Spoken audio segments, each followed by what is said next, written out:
first time we came here. Oh, Paimon remembers!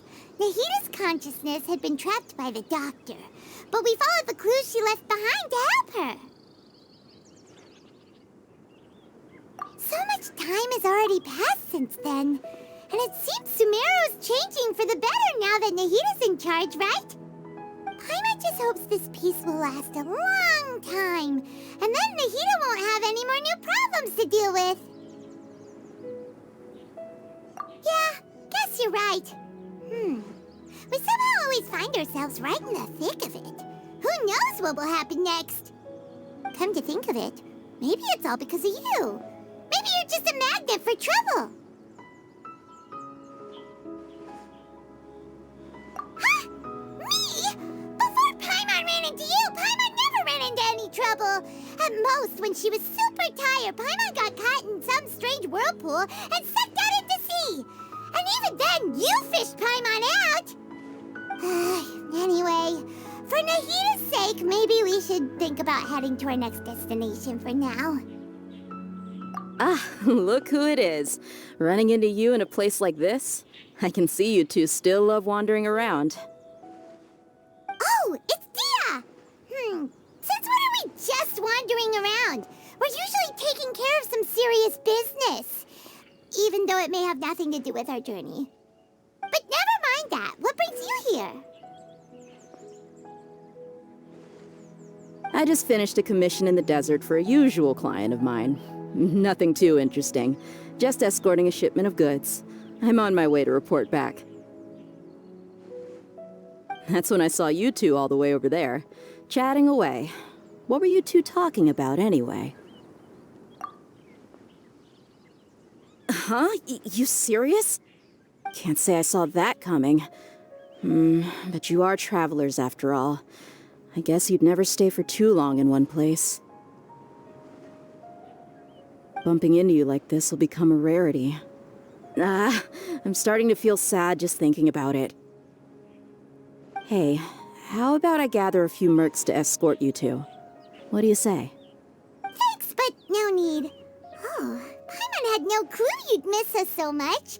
But don't worry, we'll come back to see everyone when we get a chance. Sounds good. All you need to do to get to Fontaine is cross this stretch of desert and navigate some waterways. Knowing you two, I'm sure it won't be anything you can't handle. So, when are you leaving?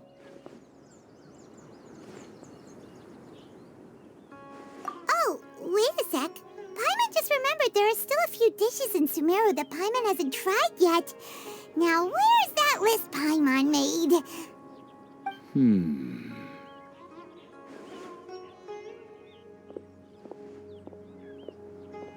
I see. Guess you won't be needing a going-away party or anything. It's sad enough to see you go like this. Though, now that I think about it, Sumeru wouldn't be what it is today without you. Seems true heroes always prefer leaving quietly. By the way, should we go say bye to Nahita? Oh, good point. Then there's no need to bother her in the real world. Then, I guess this is goodbye for now, Traveler in Paimon. Whether as a client or a friend, you're always welcome to come find me. Goodbye, Dia. Bye-bye, Sumeru.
that sand and water, we finally made it! Oh, this must be Fontaine's port. Wow, everything looks so advanced in Fontaine. Paimon's heard that the industry here is extremely developed, and there are all kinds of unusual machines.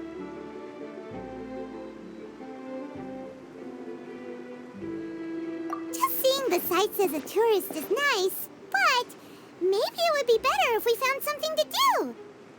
What do you think? Good idea! Nahida gave us loads of useful information. Seeking out the Seven is probably still our best source for information at this point.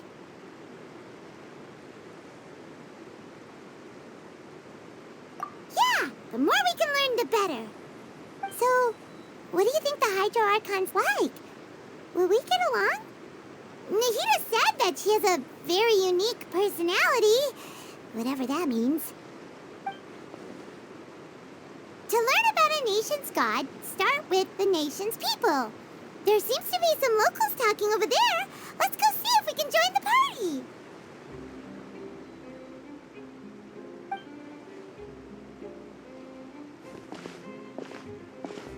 If you ask me, it's a tragedy how things ended for him.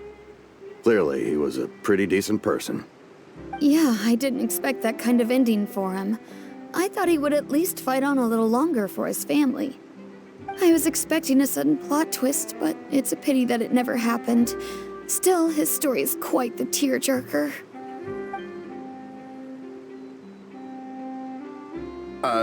Excuse me.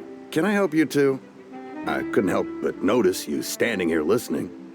Hi. We're travelers new to Fontaine, and we had something we wanted to ask, but you seem to be really busy talking about some kind of play, so we didn't want to interrupt. Play? Oh, no. We're talking about something that really happened. In fact, it's a case that was just heard a few days ago. Really? Like, a real trial? But the way you were talking about it and the words you used just now made it sound like some kind of story.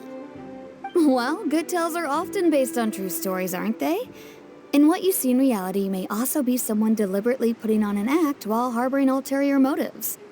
Whether something is true or not simply isn't that important. The main thing is whether the story being acted out on the stage is splendid enough. Oh, but it looks like you're not from around here. You probably don't know that the Fontaine Court of Justice is called the Opera Epiclese, or more commonly known as just the Opera House.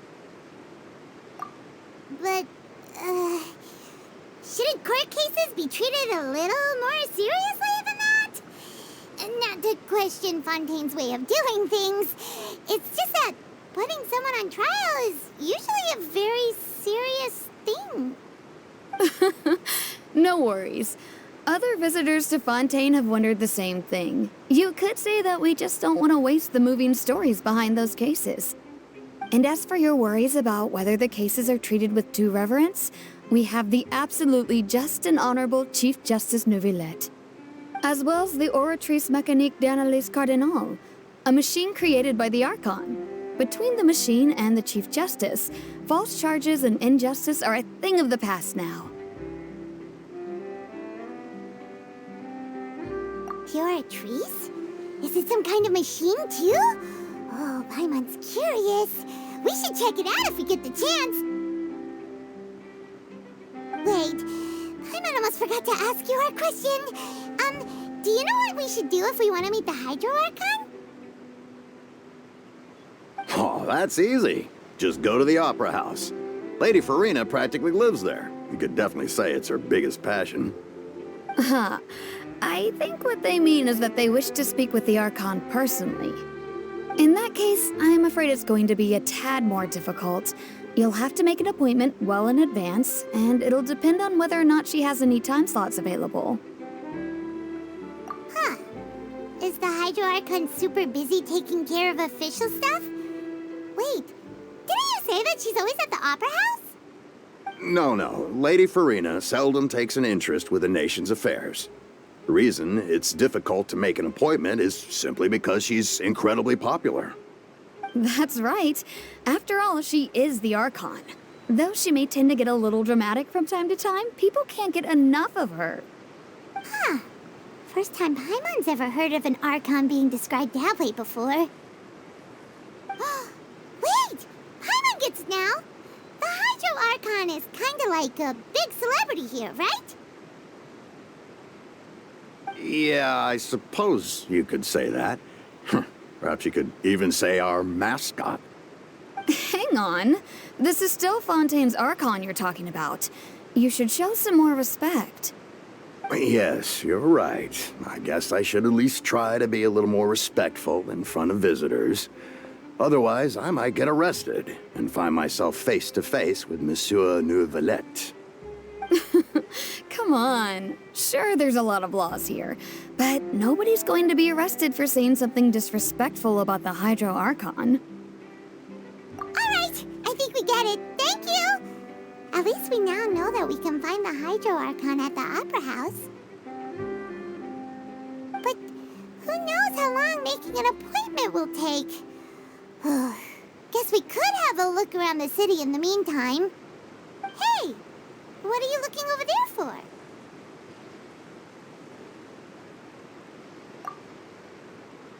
Huh. Maybe something's the matter. She isn't going to jump into the water, is she? Maybe we better go check on her.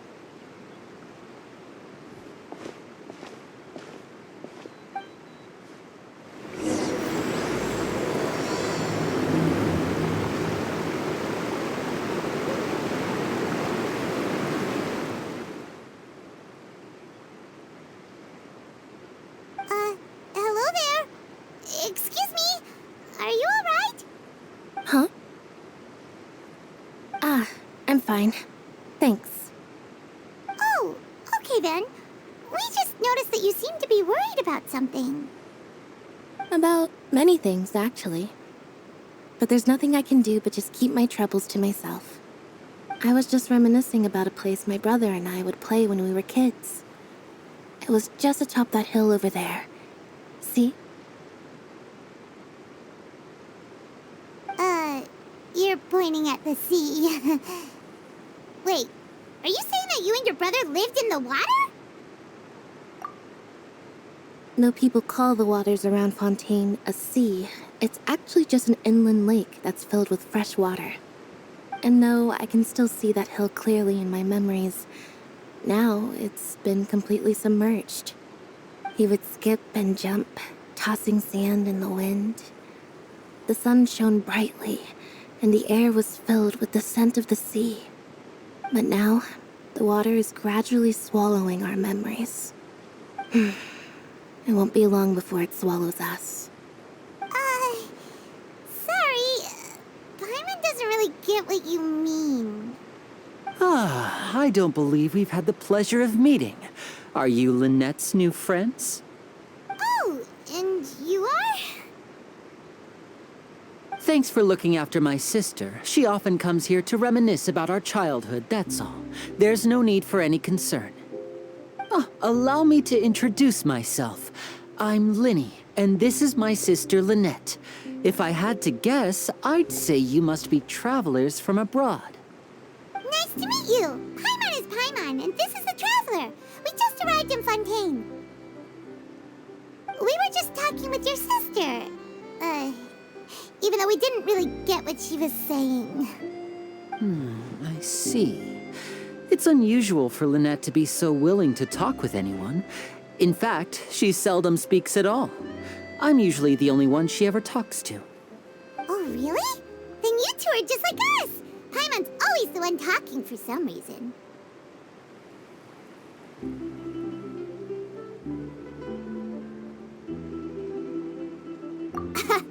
So that's how you think it is? I also think my brother can be too talkative at times. Seems you were right, Paimon. We are quite similar. So, what did Lynette mean just now when she said that the water is engulfing your memories, and that it won't be long before it engulfs you too? Oh, that. It's from a prophecy that's been circulating in Fontaine for some time now. Well, I suppose prophecy isn't exactly the right word, because that implies a certain amount of uncertainty. There's no doubt about what's happening in Fontaine now. Where to begin?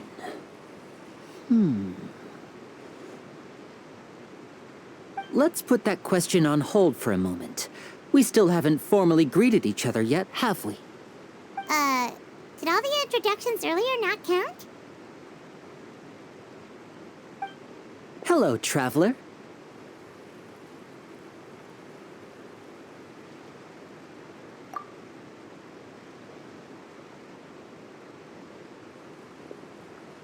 And hello, Paimon. Hey! Why didn't Paimon get a handshake? You're not poking fun at Paimon, are you? Please, don't take offense. Just consider it a sort of etiquette we have here in Fontaine when making new friends. You should remember it. It might prove useful. Oh, all right then. Well, Paimon's just happy to have a local friend now.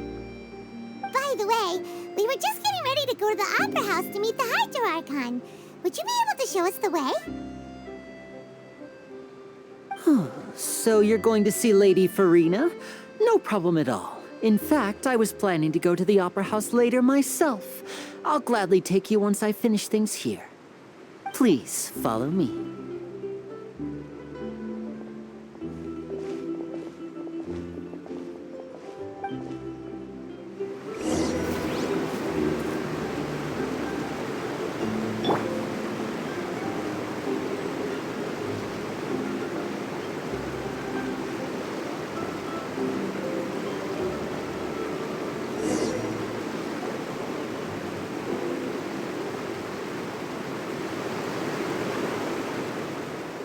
You said you were going to see Lady Farina?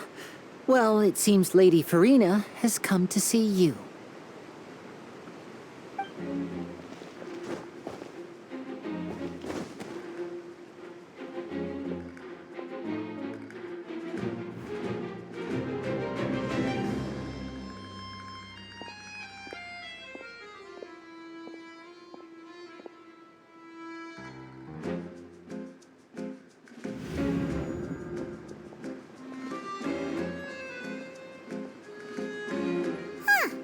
So, she's the Hydro Archon? But how did she know we were looking for her? My dear people, rich and poor, those with cup in hand and those with nothing at all, raise your glasses in celebration. If you don't have one, then just raise your hand in lieu.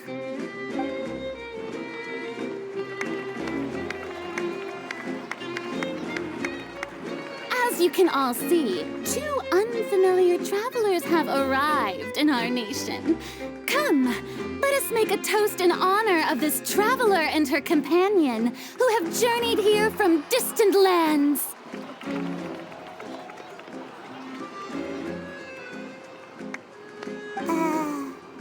Is she talking about us?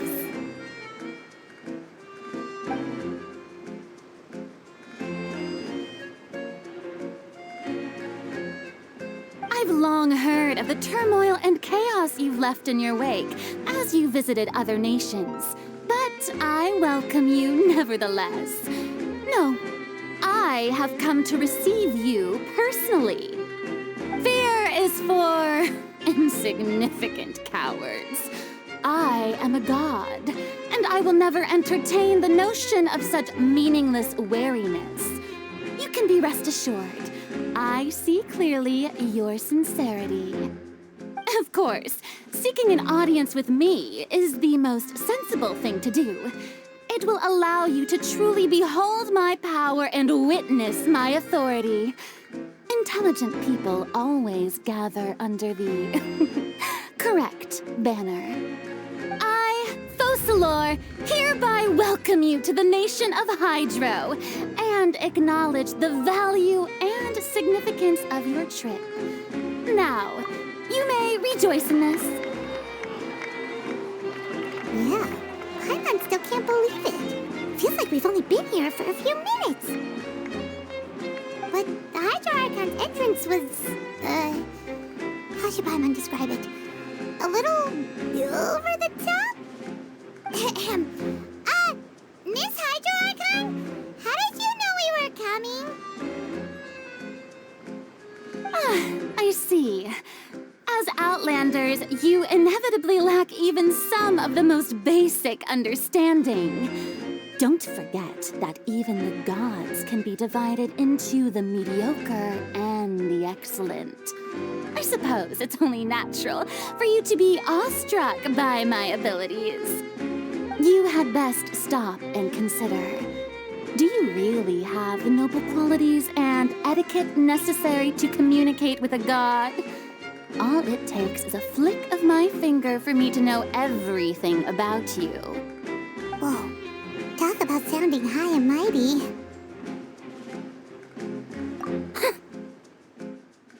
Oh? What's with these looks? Perhaps the welcoming ceremony still isn't enough? Is she waiting for us to start talking? Wow, I didn't expect to see Lady Farina here. What a surprise! Wait, does this mean they're the legendary blonde traveler? How did I not notice before? Hey, what's all the commotion?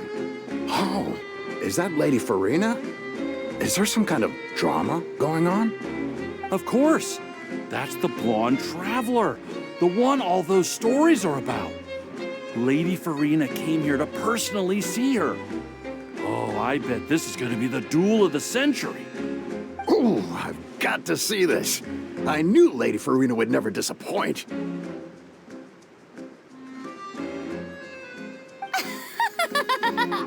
Yes, but don't get too excited now. My dear believers and spectators alike tend to get quite rowdy, and despite the noise, I've come to tolerate all their ruckus.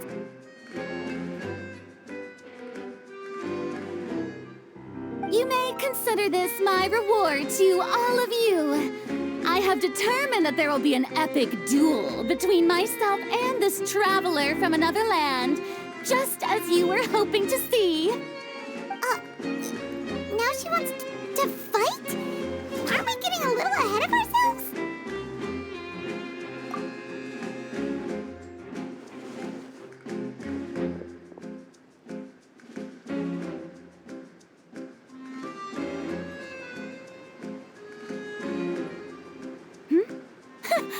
Are you not afraid? Might I remind you that this is a duel against the divine? What are you trying to do, traveler? Provoking a god in front of her people? Stand down, Clorend. I admire her bravery. Few have the courage to draw their sword against a god. She is obviously a true warrior. Unfortunately, people nowadays only crave to be thrilled, and a mere duel will not slake their thirst for excitement. Huh. Yeah, she's right. Just a duel wouldn't be all that interesting. On Araneus, criminals are always requesting duels to defend their honor. They're getting a bit old, to tell the truth. You see. Then, as the god of justice, I shall face this traveler in another kind of duel. A duel in court! Whoa, all right! Now that'll be worth seeing! Right. This is Fontaine, after all. Such a grand opera house, it would be a pity not to use it. Why do you care so much about the crowd's reactions? Seems you've spent a little too much time in the opera house. Besides, how exactly do you plan to have a duel in court? You mean you're going to put us on trial?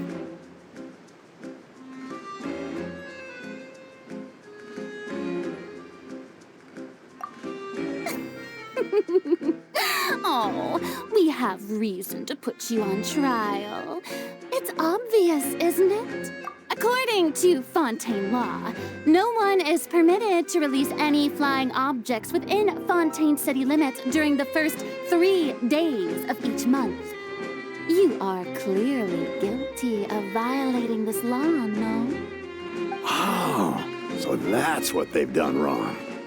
That's our Lady Farina. No one knows the laws of Fontaine like she does. You call that obvious? What kind of law is that? Wait, flying object? You mean Paimon? Precisely! Now, if you two have no objections, then in the name of the Hydro Archon, I order your arrest. My apologies, Lady Farina. I don't mean to spoil the fun, but if you would allow me to interject, I don't think that Paimon here meets the definition of a flying object. You tell her, Linny! Finally someone who's not crazy. How could anyone call Paimon a flying object? Ah, great magician Linny, my beloved citizen. I'll permit you to object, but how exactly do you plan to prove your claim? As a magician who just rained on your parade, I naturally should shoulder the responsibility of saving the show. So, with such an audience gathered here, allow me to perform a trick for everyone.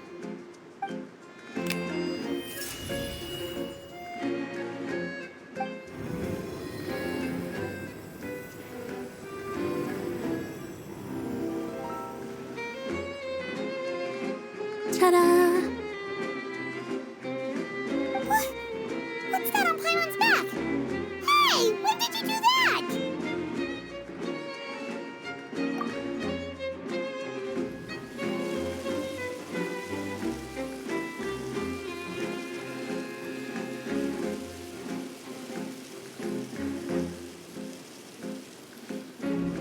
There.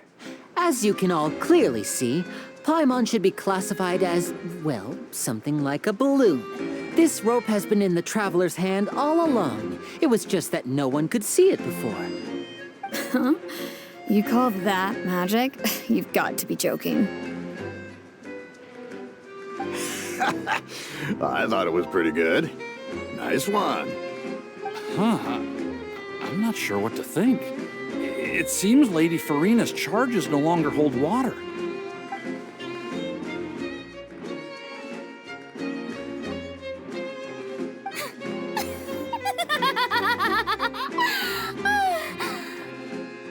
Amusing. Very amusing, Linny. Just the sort of unexpected twist that I enjoy. With you here, today's performance can finally be called complete. Performance? You see all this as a performance? In which case, consider the matter of your trial resolved. The god of justice will not bring charges against an innocent person. But when there are valid grounds, I will not only judge travelers from abroad, but even the gods of other lands. I look forward to seeing your upcoming performance at the Opera House, Mr. Linny and Miss Lynette. That's enough for now. Toodaloo!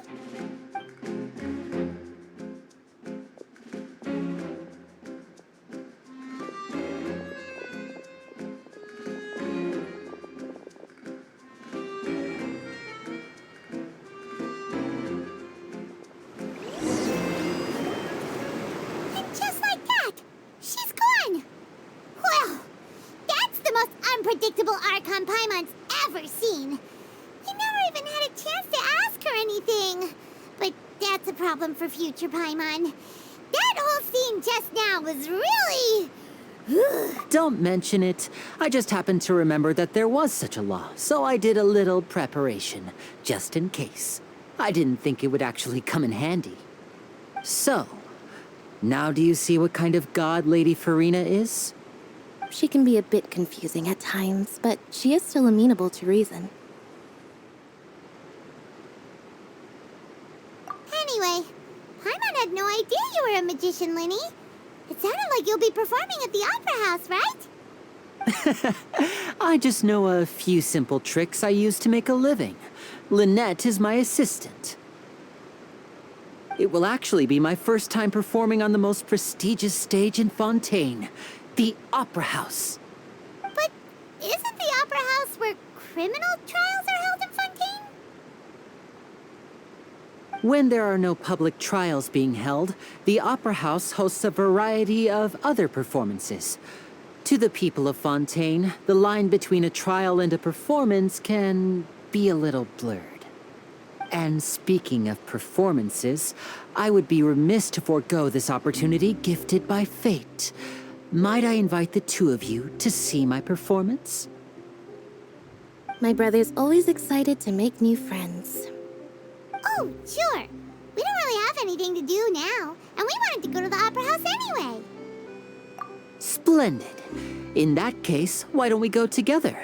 I'll show you the way. I just have something to take care of first.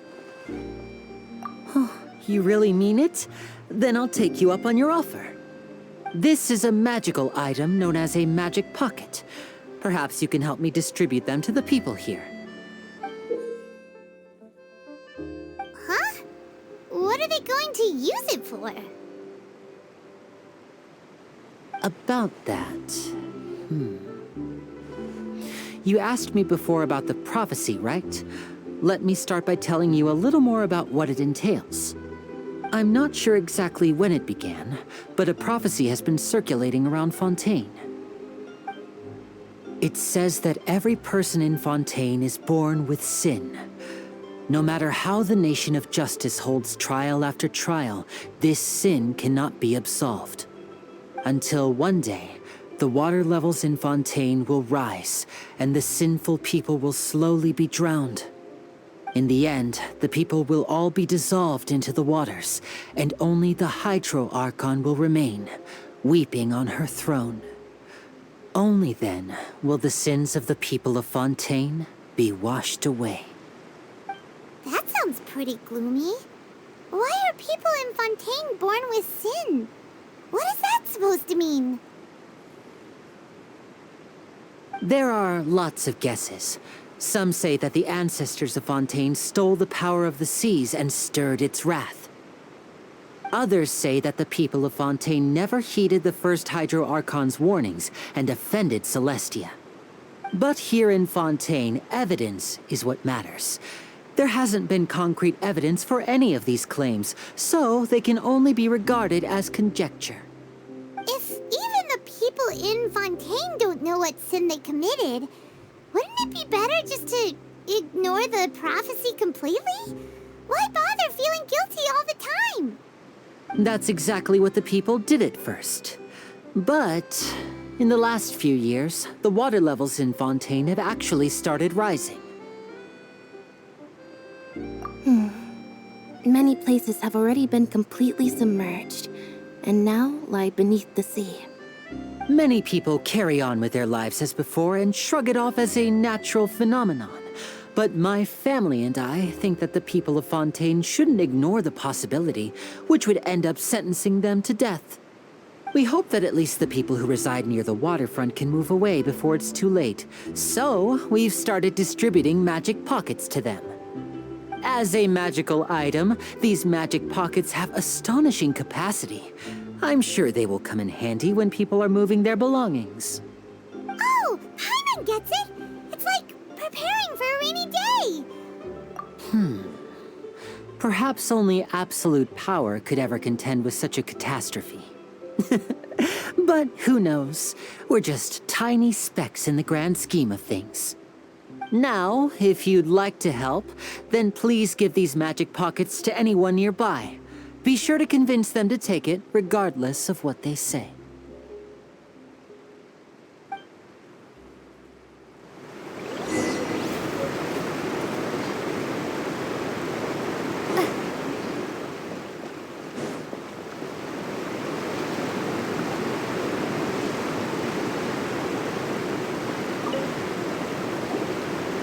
What's this? So you also believe in the prophecy. Keep it. I won't have any use for it. What? You mean you don't believe in the prophecy? No, I believe in the prophecy. But I also believe in another story. The story says that people once lived in the ocean. They were one with the ocean and couldn't live apart from it. But as time wore on, people desired to live on land and developed blood vessels encapsulating the sea within their bodies. Thus could people set foot on land. So, if you ask me, when the water rises and takes us all, it'll be like we're going home. Oh, we hadn't heard that one before. But people can't live underwater. They'll die. You should probably still take it. All right, I'll take it. I guess I just feel that being dissolved into the water doesn't necessarily mean death.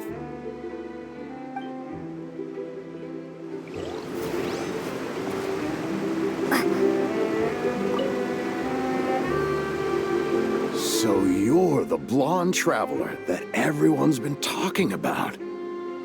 My apologies for not recognizing you earlier. Oh, a magic pocket?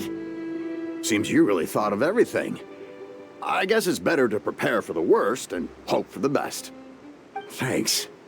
Please, also thank the magician on my behalf when you get the chance.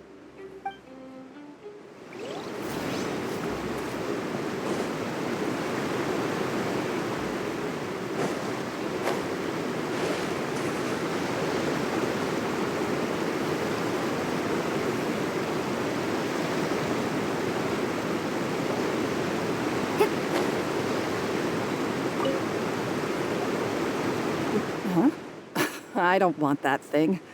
Way I see it, if the prophecy's true, it's still gonna be a long time before the water can cover everything.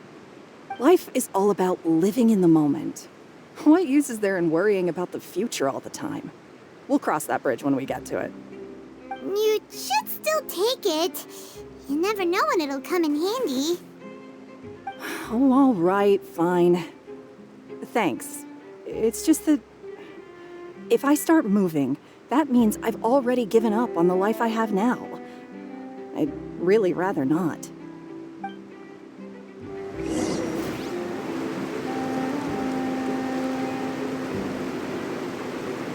Oh? You already handed out all of the magic pockets?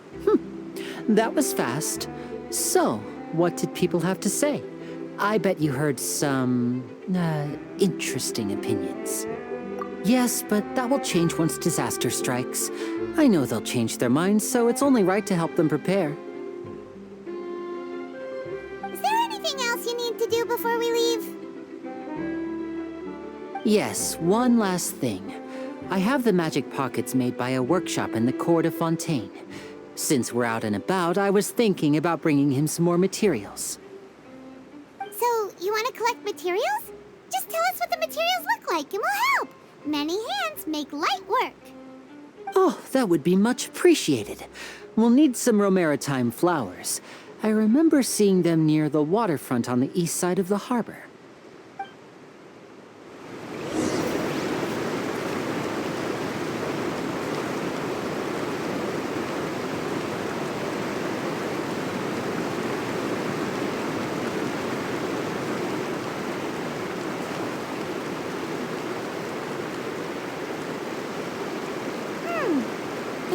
We have to use Hydro to collect romaritime flowers.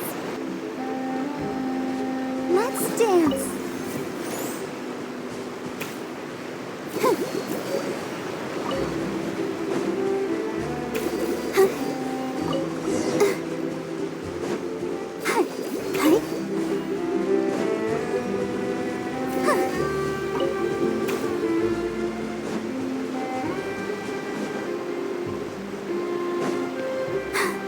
I'm fine.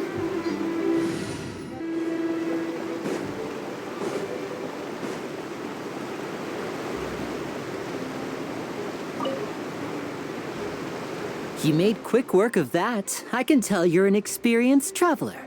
I've also finished collecting a few here. Maybe next time you'll feel like helping too, Lynette. No way. I'm in power-saving mode today. Otherwise, I fear I may not have any energy left for the performance at the Opera House. Fine. Though the performance is still a long way off. Now that we're finished here, we should get ready to head back to the court of Fontaine. So, we're going to the court of Fontaine before we head to the Opera House? Good. Paimon wants a tour of Fontaine's largest city and try...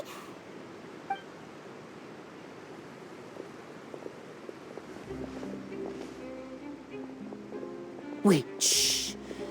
Have you noticed that person over there? The young girl. Huh? What's wrong with her? Paimon didn't notice anything. She's obviously a thief. Magicians and thieves practice similar methods. We divert attention, and a distracted audience is one that won't discover what you're really doing. Watch her movements carefully.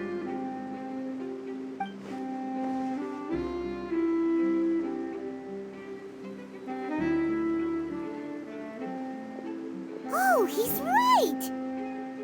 Shh, keep your voice down. We need to think of a way to catch her, but it seems she's very alert. Perhaps we should split up. You two can ride the lift over there and wait up top. I bet that'll be her escape route if she tries to run. All right, let's go.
This is the spot where Linny wanted us to wait.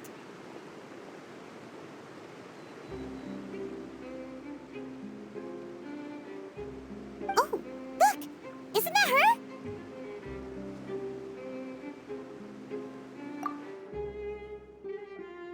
Oh no! Did she notice us? She started running the other direction! What should we do? Should we chase her?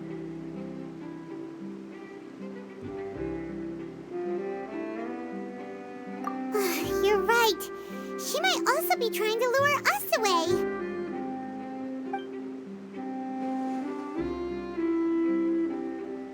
Nothing's happened for a while now.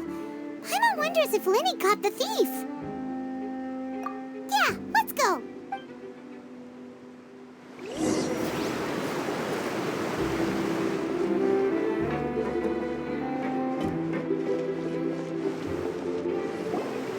Are you sure that's all she took? You should check to make sure you're not missing anything else. No, that was all. Oh, I can't thank you enough. I didn't notice a thing earlier. Anyway, I should be going now. Thanks again. Oh, were you returning what the thief had stolen? That's right. Pity I wasn't able to catch her. She distracted me by dropping the thing she stole on the ground. By the time I looked back, she was already gone. I saw the general direction she went, but Linny twisted his ankle, and I needed to make sure he was okay. Oh, did you get hurt, Linny? I'll be all right. It's just a twisted ankle, that's all. In fact, it's feeling better already. If you want to play at being a hero, at least try not to get hurt doing it. Imagine what would happen if you managed to derail our performance as a result. You're right, you're right. Sorry, Lynette. I have to admit that the thief was even more skilled than I had anticipated. But at least we were able to get the stolen items back, so it wasn't a complete failure. What a slippery little thief. Guess things turned out all right in the end, though. Linny's initiative paid off. All right, let's put this little detour behind us. We should go to the court of Fontaine now.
Short line through the air.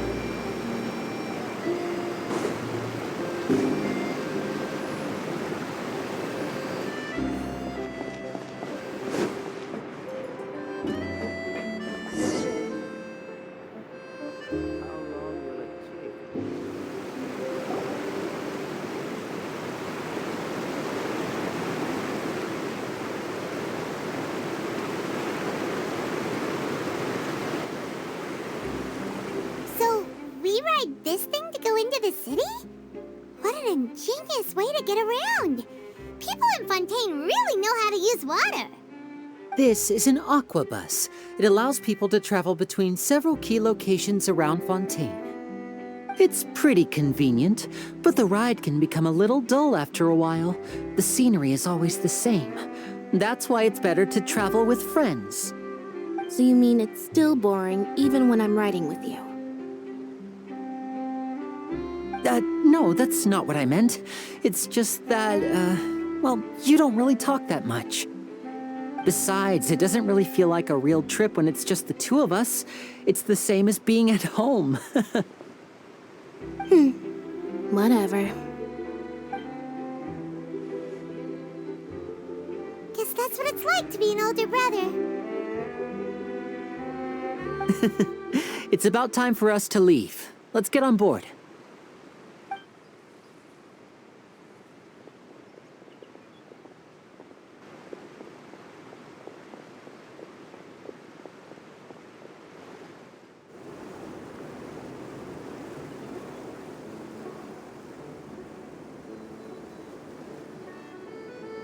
Huh? What? Traveler! Paimon! Charlotte! Oh, I never guessed I'd bump into you while riding the aquabus. In the story of my life, this is big news. What are you doing in Fontaine? I didn't hear anything about you paying us a visit. Yeah, it's quite the coincidence. But as travelers, we're always on the move. It's not surprising that nobody knew we were coming. Though we still have no idea how the Hydro Archon knew about us. Oh, let Paimon introduce you to our new friends. Oh, no need for introductions, Paimon. I would recognize the great magician Linny and his assistant Lynette anywhere. I wouldn't be much of a reporter if I didn't know who they were. It's a pleasure to meet you. I'm Charlotte, a reporter for the Steambird. Nice to meet you. From the Steambird, huh? We've often relied on your paper to promote our performances. It's an honor to meet you. Now that everyone knows each other, Fontaine suddenly doesn't feel like such an unfamiliar place. So, what have you been up to lately, Charlotte? Any big news? Not too much. When there isn't any breaking news, I mainly cover the trials at the Opera House. You can still manage to keep readers' attention as long as you tell things from a clever enough angle, even if it's the same old topics. For example, reporting on how a scammer once deceived vulnerable girls into relationships, or how a financial criminal was once so poor that they ate a single piece of bread for 5 days. Ah, you're right. Seems you know me pretty well. What I'm really after is exclusive, sensational news pieces that could shake the country. These smaller stories are a waste of my talents. Oh, I just remembered. I've been following a case lately. Well, a series of cases, actually. You mean the serial disappearances of young women case? That's right! These stories are the talk of the town right now, and it's probably the most mysterious case we've ever seen. If I'm the first with a draft ready to publish when the case is finally cracked, and it's the headline story in the Steambird, oh, when that happens, I bet all the other reporters will shed tears of envy. I've already gathered all kinds of materials. I just can't wait for the truth to be revealed. So, what is the serial disappearances of young women case? You mean the culprit hasn't been found? That's right. The first missing girl case happened almost 20 years ago. And ever since, after a period of time, another girl disappears. What the cases have in common is that the girls are all of a similar age, and that they've all vanished without a trace. But the scariest part is that to this day, none of the girls have ever been found. Many suspects have been arrested over the years in connection with this case, but shortly after each arrest, another disappearance would always happen.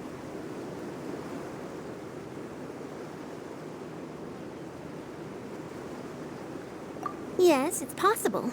But either way, I believe that every case has some precise truth behind it, waiting to be exposed. Yes, I agree. And at the very least, the family of those missing girls deserves some sort of explanation. I just imagined for a second what I would do if Lynette were to suddenly disappear. I'd pay any price to get her back, and then find a way to track down the culprit. Please don't imagine that, Lenny.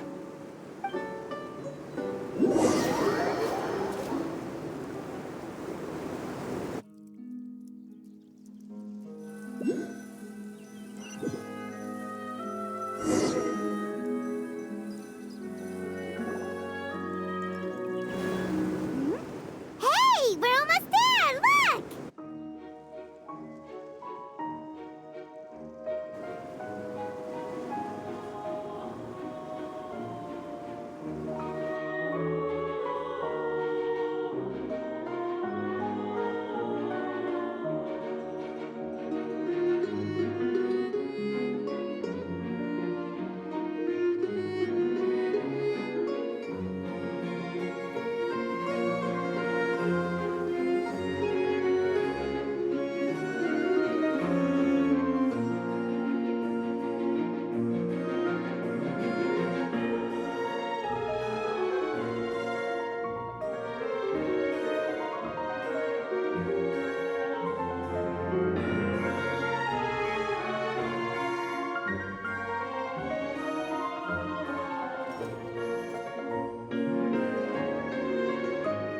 Well, I really enjoyed chatting with you.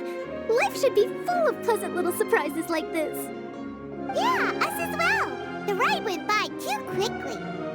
Ah, I have an interview to get to. I should get going before I'm late. Okay, Hyman hopes we can chat again soon, Charlotte. See ya! Bye now. Oh, be sure to stop by and see me at the Steambird when you have time. What a tough job. Always running around and interviewing everyone. Well, where should we go now? If you don't mind, how about we stop by my home first? Besides, I still have all the materials we collected. Sure, we wouldn't mind at all. This city is so huge, Paimon wouldn't know where to start anyway.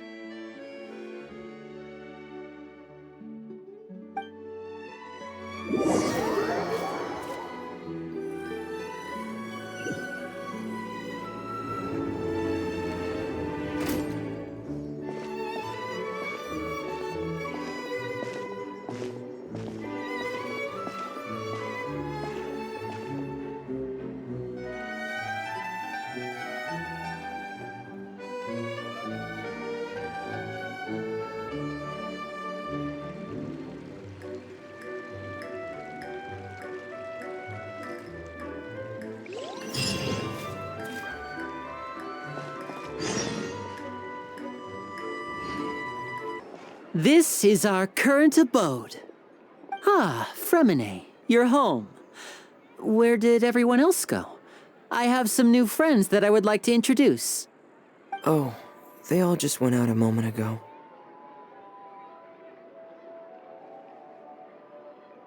I see. Everyone is getting busier now that Father will be returning soon. I suppose that can't be helped. Allow me to introduce you to my little brother, Fremine. He is a phenomenal diver. Hello. Nice to meet you. Paimon is Paimon, and this is the Traveler. Oh, you sound very proud to have a diver as a brother, Linny.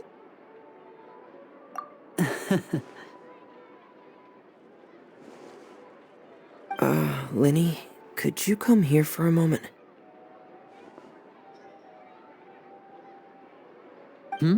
What is it, Fremine? Do you have something to tell me?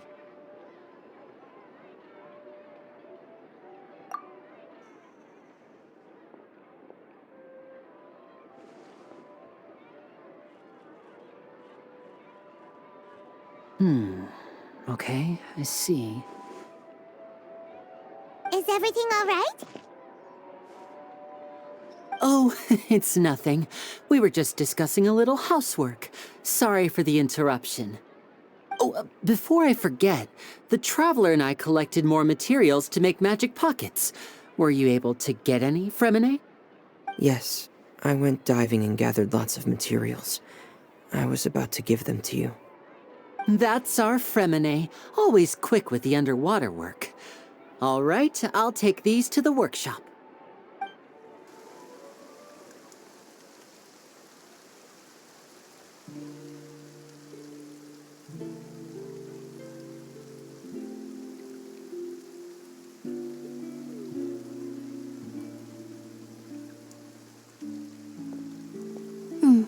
Looks like rain.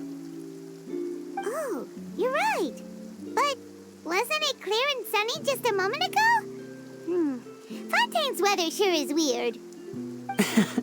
I'm afraid that's just how it is here. It often rains on days where there are trials being held in the Opera House, but don't worry, it'll clear up soon enough. What's wrong, Fremine? There's a legend about the rain that I tend to believe. It's said that a dragon of water once resided in Fontaine. Though we don't know where the dragon went, every time it weeps, the skies will cloud up and pour out rain. When I was a child, my mother told me that if I wanted to go outside and play, I should yell toward the sky at the top of my lungs. Hydro Dragon! Hydro Dragon! Don't cry! If it's an elemental dragon, then having the power to make it rain wouldn't be very unusual. Let Paimon try something. Hydro Dragon, don't cry!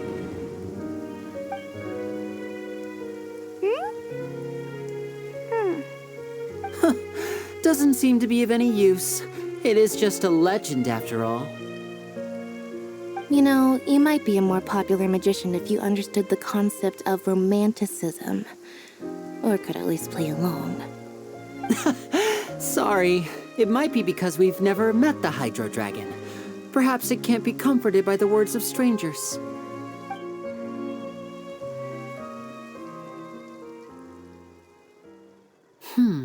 It rained for longer than I suspected. Oh, it's already getting late. Was there something you needed to do, Linny? Yeah, some preparations for the show at the Opera House. I need to find a way to catch the last aquabus of the day. On the day of the performance, just ride the aquabus to the island of Aeneas. I'll have Lynette meet you at the fountain in front of the Opera House. Oh, are you leaving now? What is it, Fremine? I'm in a hurry. Oh, I get it. You feel nervous delivering the materials for the magic pockets, is that it? Perhaps we could trouble the Traveler to help us take these materials to the Beaumont workshop and deliver them to the owner there? I'm afraid that Fremine can be quite introverted, and the boss there tends to be pretty talkative. Fremine has always been a little afraid of her. No trouble at all. Don't worry, we're on the case. Sorry for the inconvenience. I'm quite useless when it comes to such tasks. I'll think of a way to make it up to you. Oh, no need. This will be a walk in the park for us.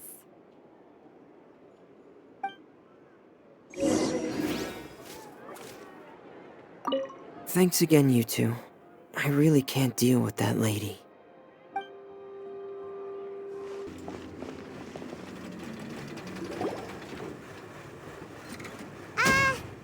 Hello? Is there anyone here? Oh, hello there. New customers? Looking to buy, or do you need something made? Or perhaps you're just looking for a chat with me. Oh, no, we're just here to deliver some materials.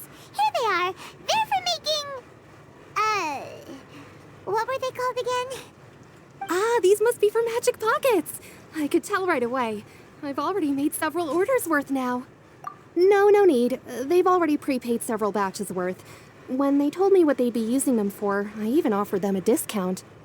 But they insisted on paying the full amount, saying that I had a business to run. It seems both their hearts and their pockets are made of gold. Whoa.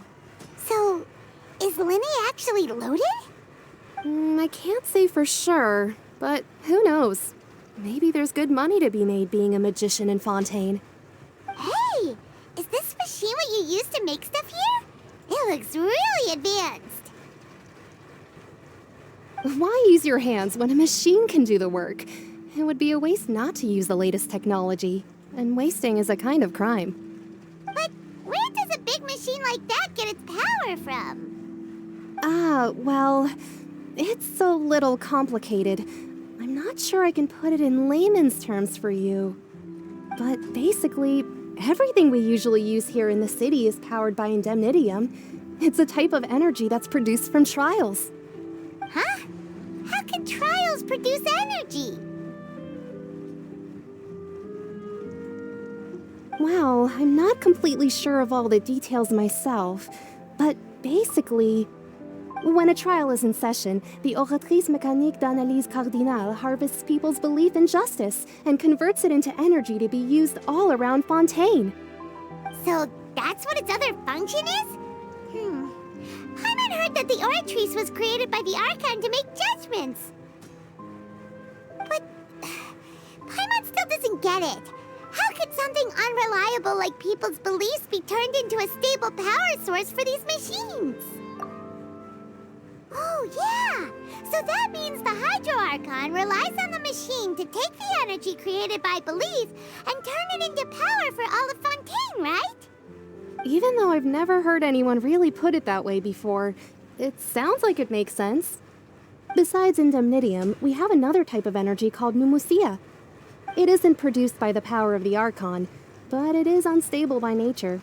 Even now, it still cannot be widely used by civilians.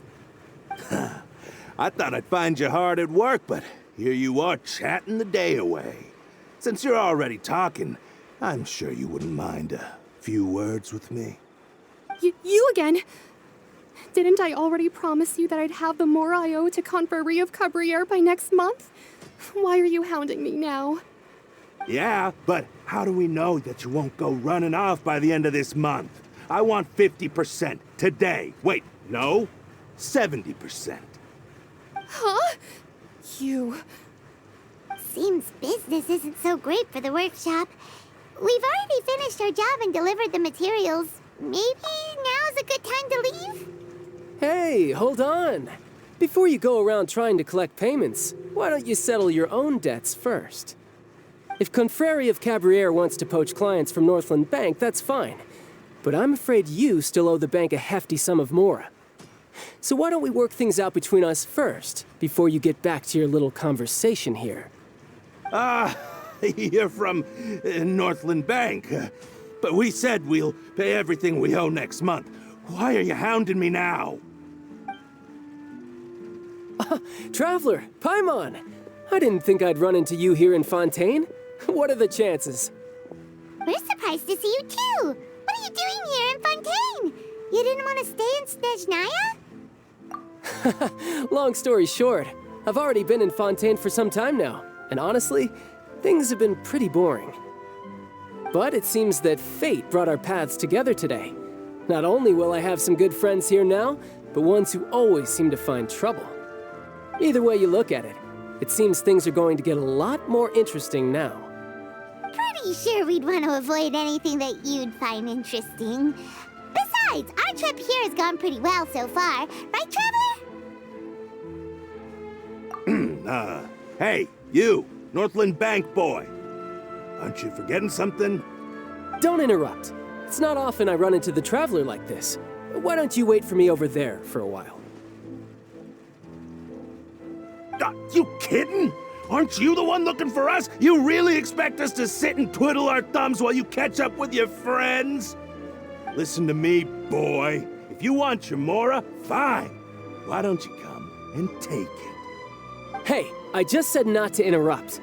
Oh, by the way, Traveler, the last time I took Tonya and Tusser ice fishing, Tusser said, "Hey, that's way over the line! All right, boys, let's see who has to pay up now!"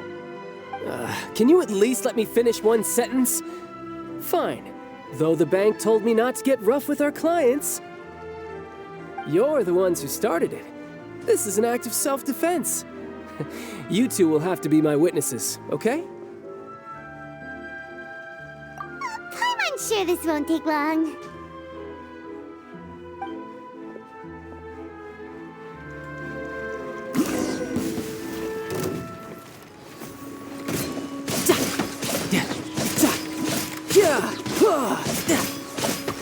Shouldn't let your guard down.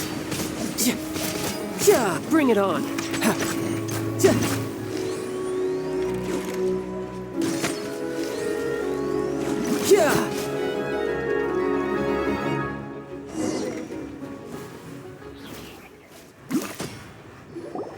Oh, what's your deal, Brad? How are you so strong if you're just a staffer from Snezhnaya's Northland Bank?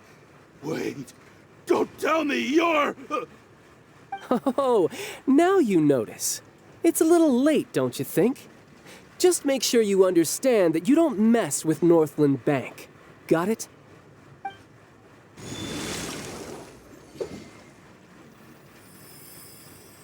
Huh? Now's my chance!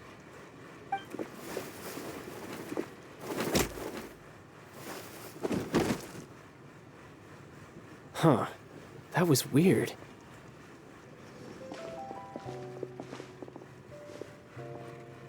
I'm not sure. It's as if I suddenly lost control of my hydro powers when I needed them. Maybe there's something wrong with my vision? Strange. How could that happen? First time Paimon's ever heard of someone losing control of their vision. Never mind. It doesn't matter. If I want to stay sharp, I shouldn't be relying too much on my vision anyway. Besides, I always have my delusion in case I need it. So what are you doing in Fontaine, child? And don't say it's work for Northland Bank.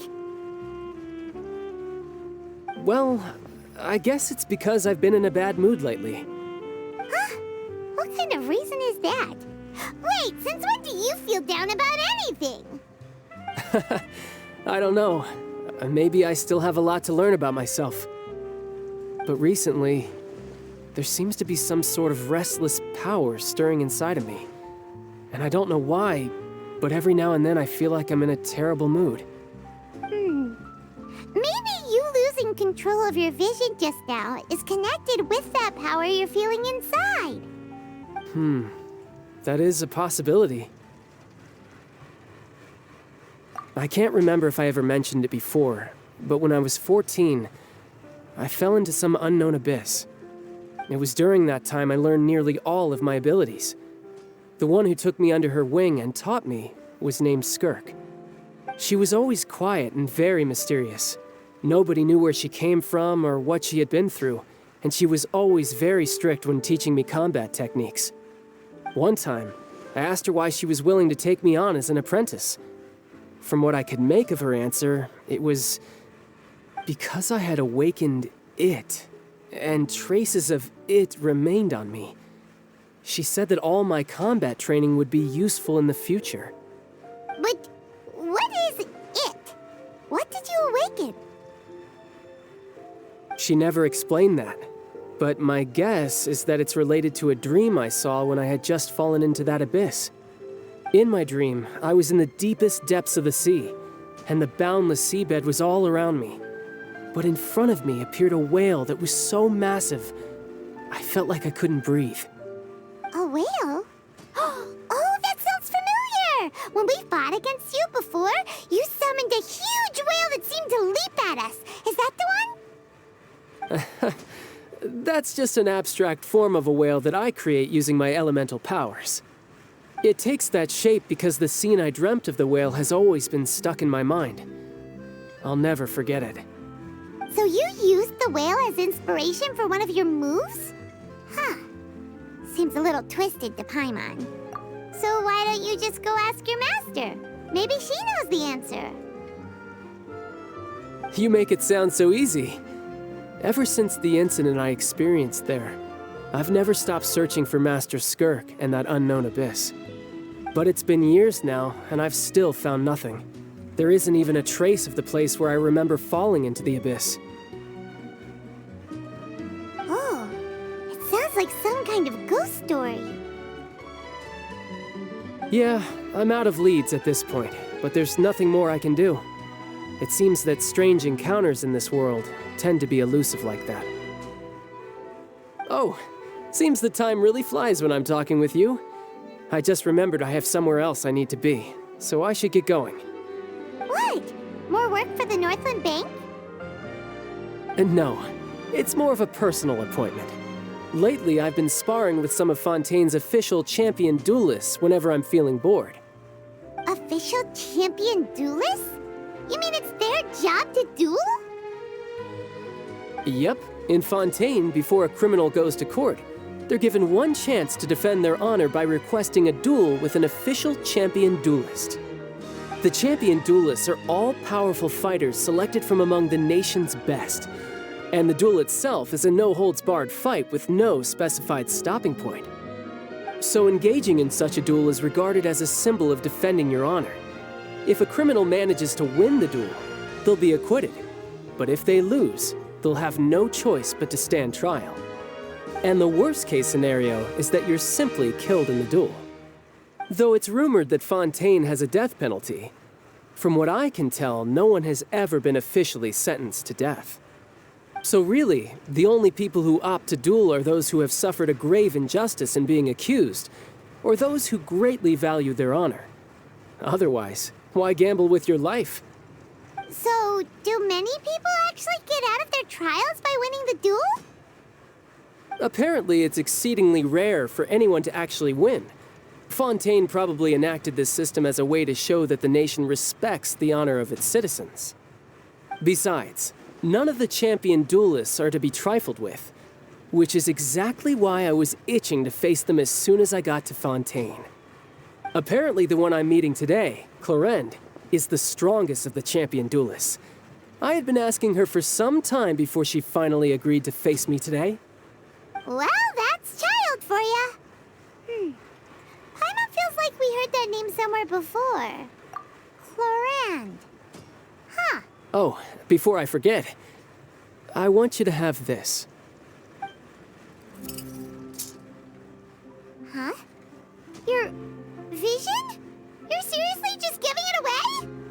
I'm just worried that it could become uncontrollable again. I'd be pretty upset if it got in the way of my duel, so I think I'll be better off without it for now. Besides, I just need you to hold on to it for a short while. I'll come retrieve it when I have some time later. Paimon knows what you're up to. You just want an excuse to come talk to us again, don't you? Whatever gave you that idea? I'll be in touch later.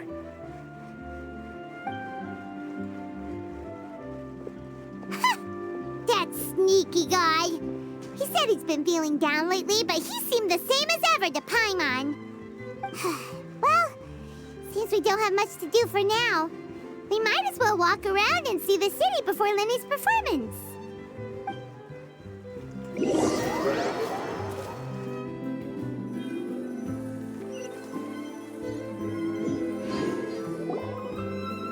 Wow! Who could have seen that coming? The reporter who was barely around for most of the story was the murderer all along!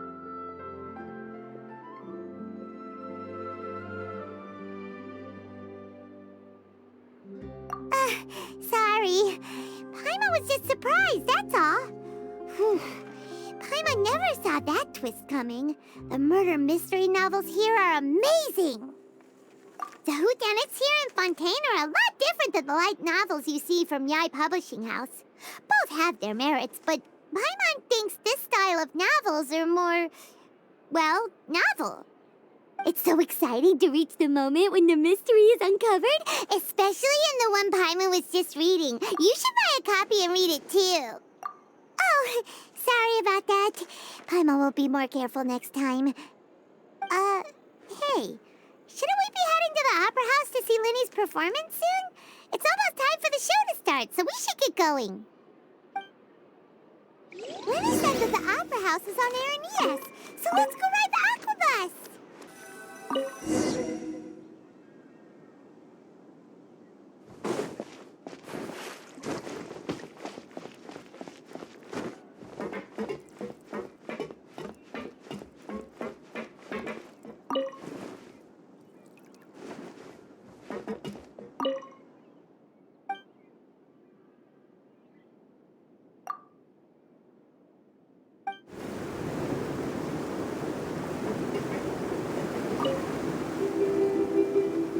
Welcome to the Navia line. I am Elfan. The boat will be departing imminently. Please do not stick your head, hands, or other body parts outside the boat. The Aquabus operator is not responsible for any accidents or injuries resulting from doing so. Also, please remember to buy the Steambird, though I don't read it myself. The destination of the current tour is Aranias. Points of interest worth visiting include the Fountain of Lucine and the Opera Epiclese. If you look to the left in the direction we are currently traveling, you will see the famous Fontaine Research Institute up in the sky. An experiment gone wrong turned a new sightseeing opportunity. Human ingenuity truly is a wondrous thing.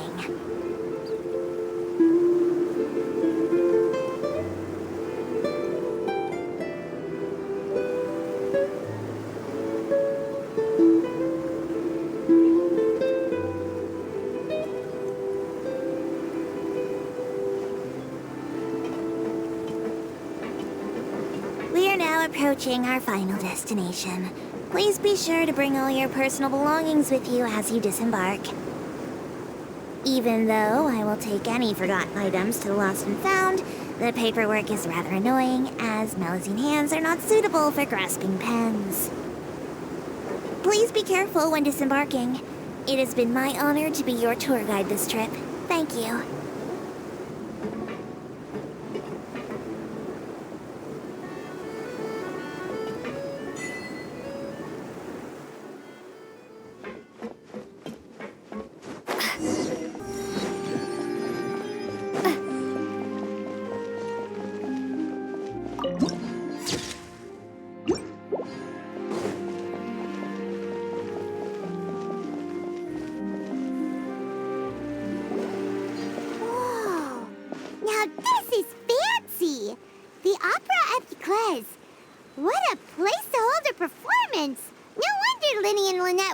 Forward to it. Huh. Looks like there's a lot of people standing around the fountain up ahead. Oh, Archon, please bless us with a bright and healthy child. We pray. I don't know why you always feel the need to ask so much. I'll be happy as long as our child is healthy and lives a peaceful life. I guess if they're our kid, then there's no doubt they'll turn out smart. Maybe this is one of the customs in Fontaine. There sure are a lot of couples here. Vache. What's wrong? Vache. Vache. No, Paimon didn't say anything. Are you hearing things? Welcome to the Fountain of Lucine. All the water flowing through Fontaine converges here. It's customary for newlyweds to come here and wish for children. Ah! Lynette! You scared Paimon! When did you get here? Lenny asked me to wait here for you, remember? Right. What do you mean? There are a lot of people here right now. Hey, you're not trying to scare Paimon, are you? Besides, it's the middle of the day. It's not the time for eerie things. I see. I might be able to tell you something that could help explain the voice you heard. In fact, you might not be imagining things at all. I suspect that what you heard is a result of your hypersensitivity to the hydro element. Others in my family have had similar experiences. It's because of her sensitivity to the hydro element? But what would hearing a voice have to do with elemental power? When do you cry, Paimon? Wait, what?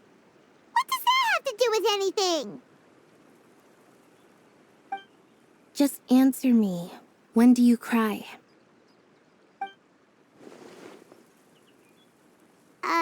When Paimon's really sad? Oh, and when Paimon's super happy. Oh, and also when Paimon's really, really scared.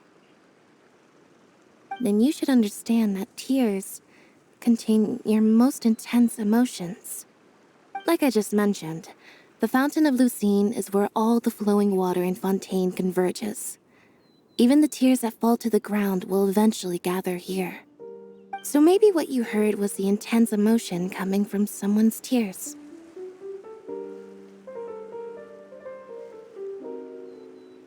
So, what did the voice say? If you were hearing their emotions, then Paimon wonders what happened to them. Rather than worrying about them, we should worry about my brother first. Don't let that calm look of his fool you. He tends to get pretty nervous just before a performance. So chatting with Linny might help him relax a little before he goes on stage. Oh, right. That makes sense. Let's go in and see Linny.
Traveler and Paimon, good to see you.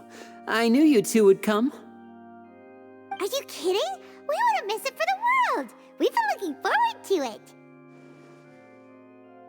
it. I can tell, judging by how early you've arrived. But you're actually right on time. The audience still hasn't started entering the venue yet, which means now is the perfect chance for us to take you to the best seats in the house. Wait just a moment. I'll fetch the tickets.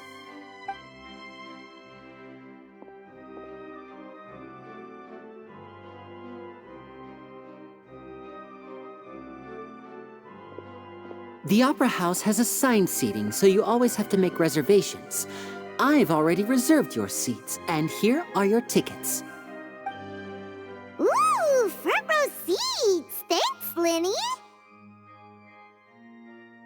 Don't mention it. There's no need to keep thanking me. Hey, Lenny! Could you come over here and take a look at this? Oh, I'll be right there. Seems there's an issue with the stage props over there. That's Cal, my assistant, calling me. I'll go lend him a hand. Yeah, we'll just go to our seats. You go ahead, Lenny.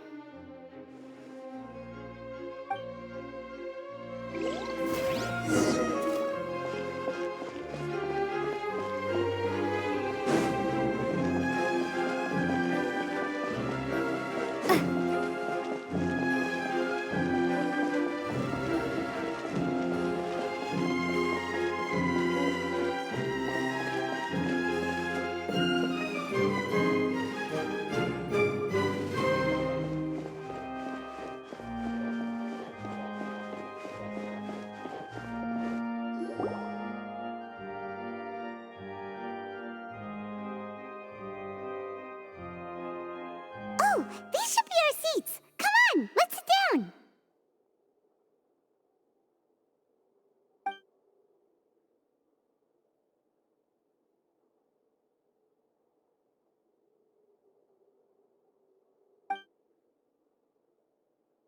Uh... Uh...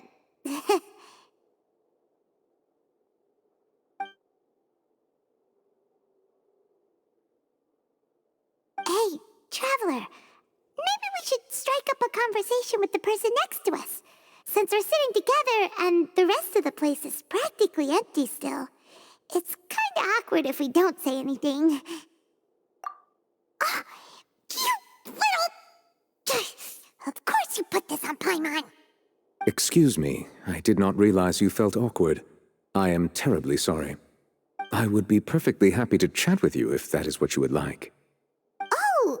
Oh, so you heard all of that, did ya? Boy, you sure have good ears. Paimon thought she was keeping her voice down. Wait, that's not it. Paimon's... Sorry. Paimon's the one who was being rude, talking under her breath like that. So, let's talk, but, what should we talk about? Oh, Paimon's got it. You're also here early and sitting in the front. Are you a friend of Linny's too? A friend, you say? Well, if Mr. Linney would like to be my friend, I would be more than happy to reciprocate. Oh, so you're not friends with Linny then? Oh, this is getting more awkward by the second. Paimon nearly forgot to make her introduction. Nice to meet you. Paimon is Paimon, and this is the Traveler. We just arrived in Fontaine. It is an honor to meet you two. I have heard of your deeds across Tevat. And as required by proper etiquette, I will also introduce myself. I am... Oh, Monsieur Nervillet. What an honor it is to have you here to see my show. Ah, Mr. Linney. I should say it is in fact an honor for me to see your performance in person. Wait, Nervillet? Could he be... I saw you all chatting just now, but it seems you still don't know who Monsieur Nervillet is. Allow me to introduce you to Fontaine's Chief Justice. That seat is always reserved for him. It wouldn't be too much to say that he's the symbol of justice and honesty here in Fontaine. Whoa! Sorry for being so rude just now. Paimon had no idea you were such an important person. No offense taken. Being Chief Justice is merely what I do for work. Nearly every person has their usual reserved seat, so I'm not so special, really. And by the way, I should probably let you know, even though I would prefer not to, there's someone sitting up there in the VIP seats that has been striking a pose for quite a while now. I believe she is trying to give you a most elegant and impressive first impression. So I think you should take notice of her sooner rather than later, otherwise she may become flustered.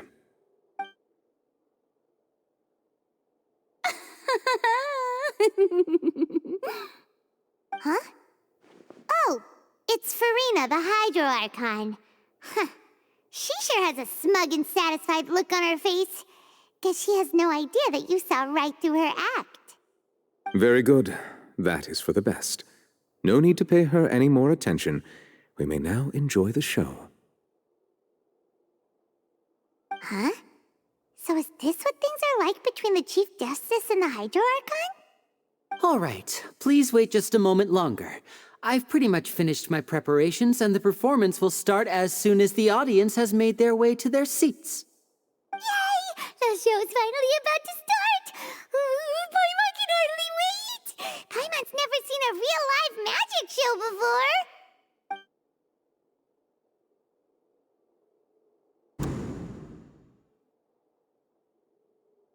Oh! They're dimming the lights! The show must be starting!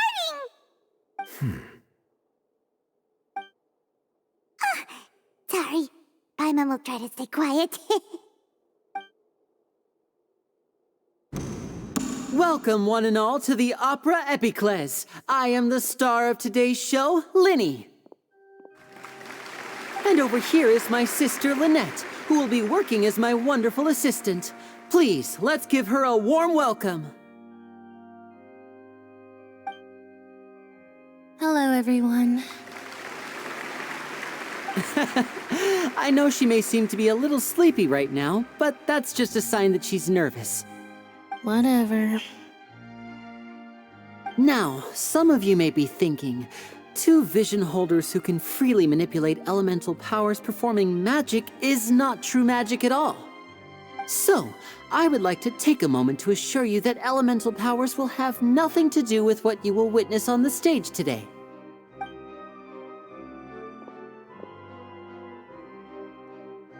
Both Lynette and myself have removed our visions for the show. That way, even the gods won't be able to help us. Oh, good point. That's what makes the show real magic. Now, without further ado, let the show begin. Lynette will now exit the stage to make some preparations.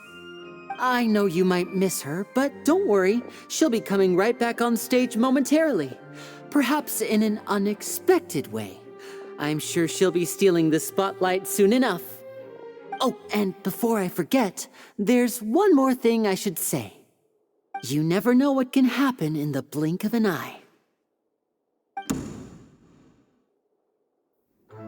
A magician's greatest skill is making things disappear or appear. The possibilities are endless.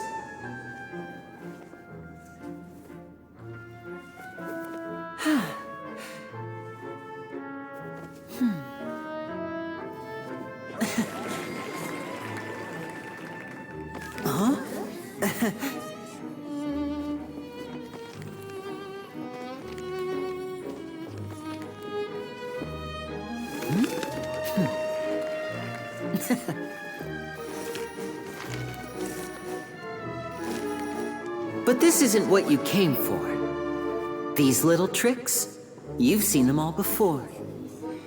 So it's time for something truly extraordinary, don't you think? This one's a little tricky.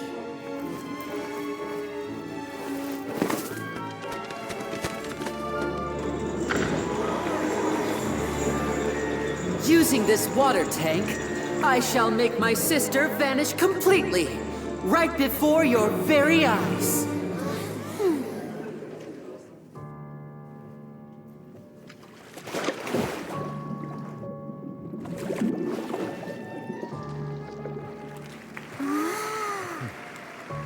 It's actually quite simple. She'll just turn into air bubbles and float right out of the top.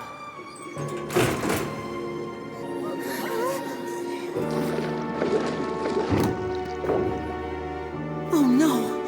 I told them to check all the props carefully. With the lid on, even air can't escape. An amateur magician would be getting very nervous right around now. Luckily, it's me on stage, so let me show you what a true virtuoso can do.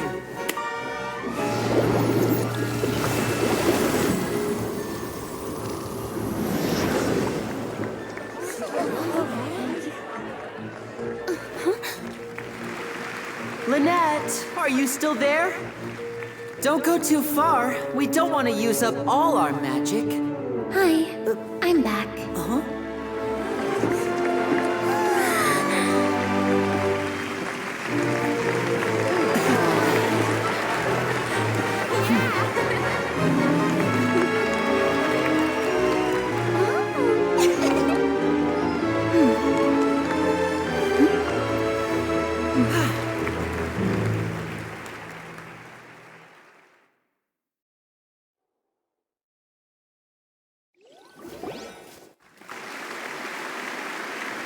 Whoa! What in the world just happened? How did he do that? Paimon didn't see him do anything. Wasn't Lynette inside the water tank? How did she disappear and then reappear out of nowhere?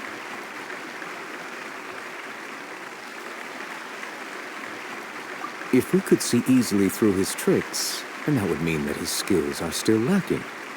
To appreciate magic, you should focus on the show happening on stage, rather than getting caught up in trying to see that which has been intentionally hidden. Guess you're right. Paimon couldn't believe her eyes when Lynette reappeared. Amazing! Thank you, everyone. I'm glad you enjoyed that performance. But our magical journey has only just begun. I've prepared even more astonishing surprises for everyone here. The magic of transformation and disappearance can go far beyond what you've just seen. I'm sure many of you are thinking that escaping the water tank was impressive enough, but Lynette is still my assistant after all. In which case, I have ample time to make all necessary preparations. So, for my next trick, I will require the participation of one lucky audience member. Please, if my assistants could bring out the magical boxes now.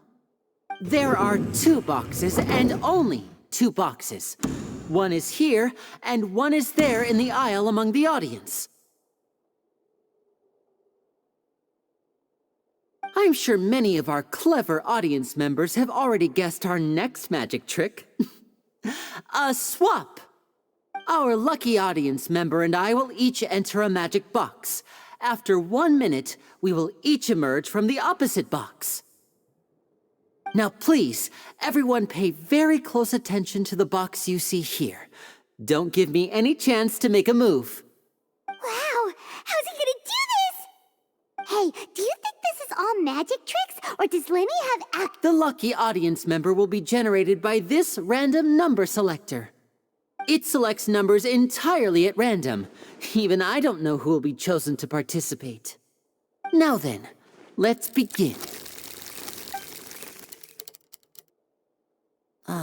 Let me see. Oh, row 7, seat 3. Congratulations! You now have the chance to experience magic firsthand for an entire minute. Please, come forward. My assistant will take you beside the magic box. I'm sorry, it might be a little cramped inside, but no need to feel nervous. We've carefully arranged everything for you to be as comfortable as possible. You don't need to do anything, but no matter what strange things may happen, don't come out of the box. If the magic is interrupted, who knows where you might end up? You might even find yourself in the Fortress of Meropide. Oh, okay.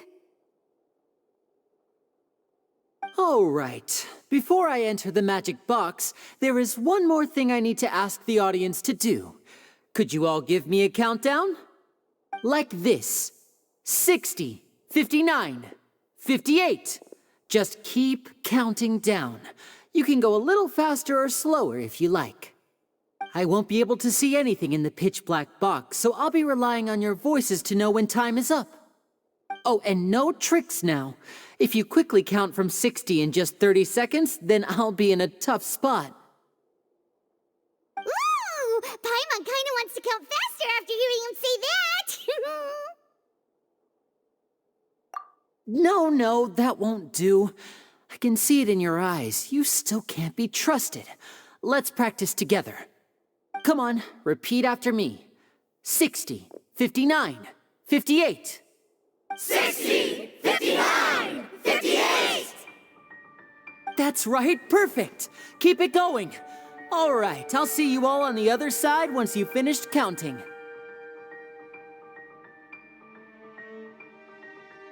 54, 53, 52? Huh? Why aren't you counting, Nervalet? I am counting in my head. I think things are exciting enough in here as it is. Merely a consequence of my identity and personality. Do not worry about me. Just enjoy the show. Oh, all right. You look so serious that Paimon thought you might be feeling uncomfortable or something. 40, 39, 38!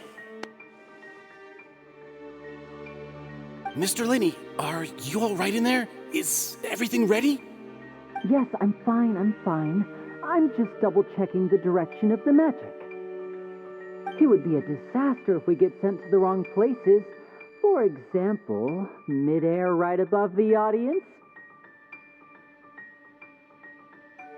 Even though he's saying that, Lenny doesn't seem nervous at all.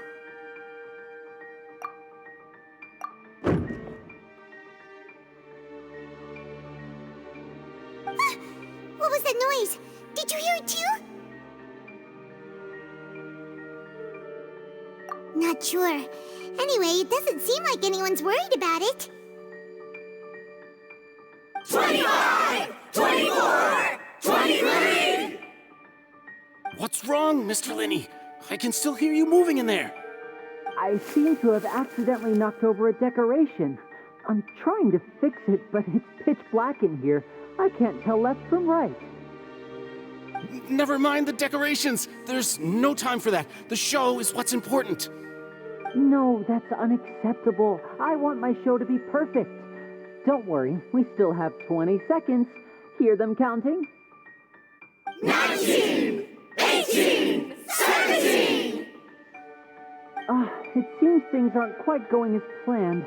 I apologize, everyone. It feels like you're all starting to count faster, but that's all right. I know it can be tiring to do such a long countdown. 10 seconds and change is still plenty of time. 10! Almost there now. Whew. Swapping two people is harder work than you might think. Even a master magician like me can't guarantee I'll get it right the first time. Hey, wait! Is this the back one? I can't tell. They both look the same inside. Huh?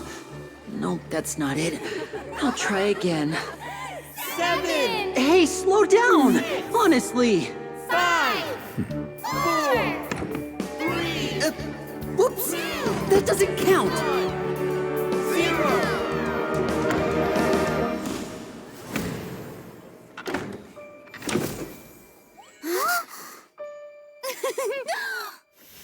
Ta-da!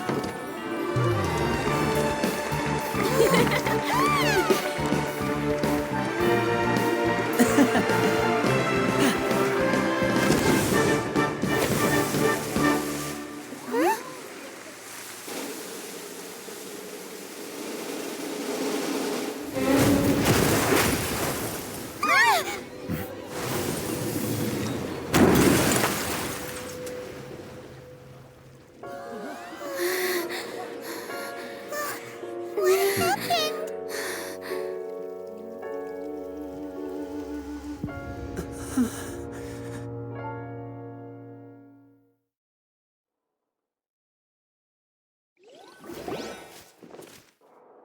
Huh? Is this part of the show? Mr. Linney, you're going to use magic to fix the stage now, right? What happened? Oh no. Maybe this isn't part of the show. The girl was still in that box, right? This performance is over. Medical staff with me. Guards, secure the scene and detain all the performers. Seal the exits. No one is allowed in or out at this time. Yes, that's right. If this was just an accident, then we must investigate the cause. But if this was all part of some scheme, then those accountable will not escape the judgment of the God of Justice! No need to be alarmed, you two. We'll get to the bottom of this soon enough.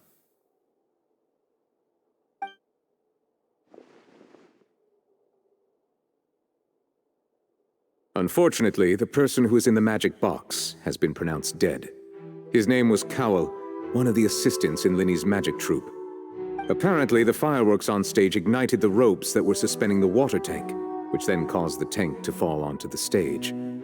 As of now, we are still not sure why we found Cowell in the box, rather than the guest from the audience. And after an initial search of the area, the guards have confirmed that the girl is nowhere to be found. It appears that this incident was not merely some mishap with the performance. And there are many indications that it is connected with the case of the serial disappearances of young women. The serial disappearances case? That's the case that Charlotte mentioned before. I know the truth. I can see through the whole thing. Really, using such a shallow and obvious mystery as his finale. Did he really underestimate us that badly? I say that our powerful magician, Mr. Linny, is now the prime suspect for the serial disappearances case. Huh? Why me? This whole thing was an accident. No, this all occurred during your magic show, did it not? The missing girl disappeared after being chosen, did she not? The deceased is one of your assistants, is he not? Now that I think about it, that whole speech about magicians making things disappear was nothing more than a provocation, a bald-faced challenge. That can't be right.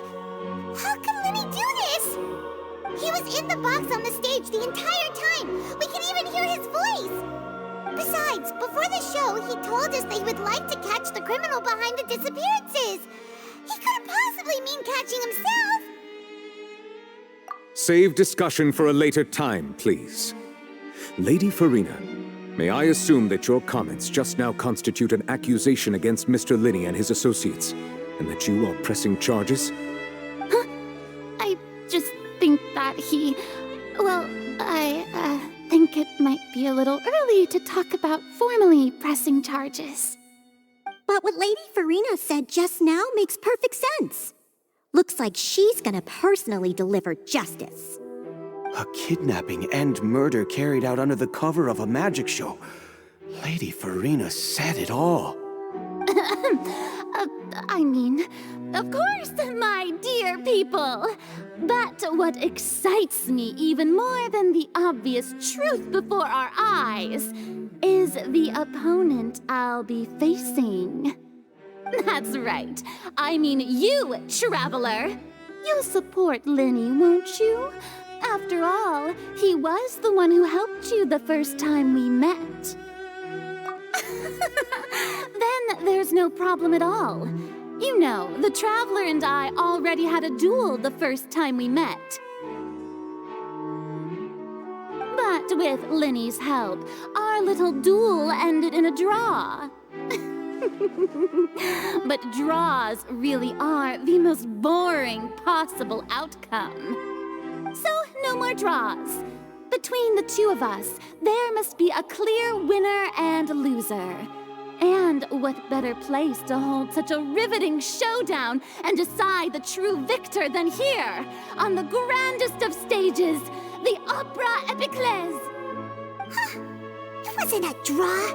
She obviously lost last time. I understand. Charges have now been pressed, and as such, a trial is in order. Well, Traveler, seems Lady Farina has set you in her sights. But putting her dramatic rhetoric aside for a moment, I would like to ask you, are you willing to act as Mr. Linny's attorney and defend him in this case? Very well. The trial will be held a day from now in the Opera House. Both sides may investigate the scene to build their cases and search for the truth.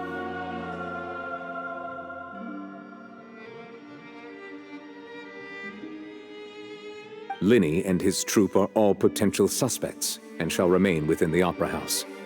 The audience may begin to leave in an orderly fashion once they have been cleared by the guards. A day isn't that long. Let's see what kind of case this big-shot outlander can build in such a short amount of time. I'm really quite looking forward to hearing it.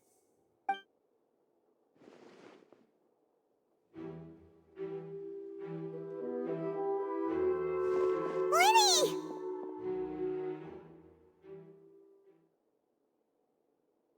Sorry about everything that happened just now. Were you frightened? Of course!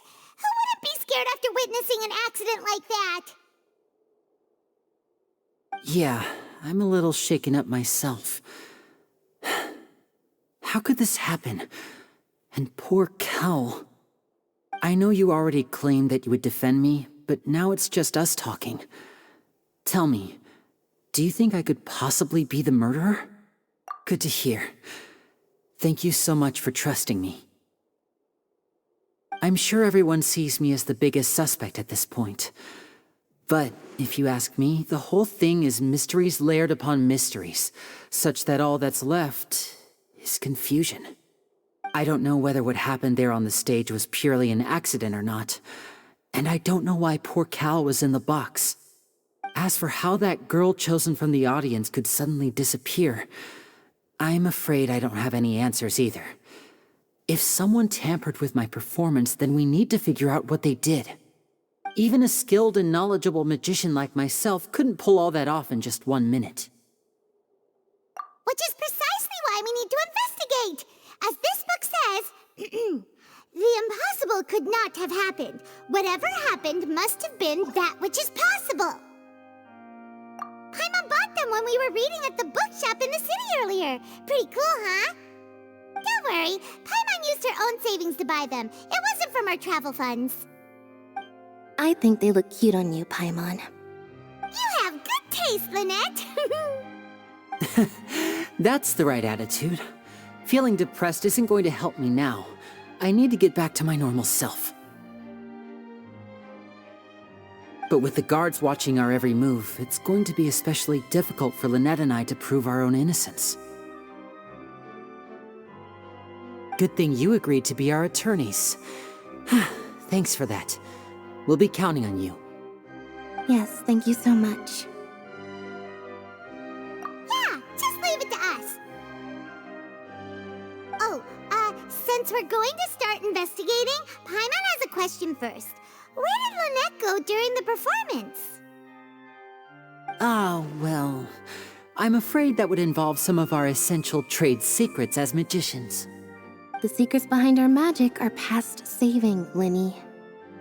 I suppose you're right. The truth behind our tricks is going to be important evidence that will be weighted during the trial. 'Tis truly a pity. As a magician, our magic show is a work of art. We've poured countless hours and spared no effort in perfecting it.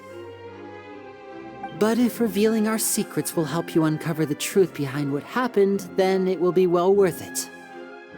We should go somewhere else if we're going to discuss our magic tricks. We'll go speak with the guards, and in the meantime, you can go investigate the stage and the seating areas. All right, let's go have a look while the investigation teams are still here. Detective Paimon is on the case!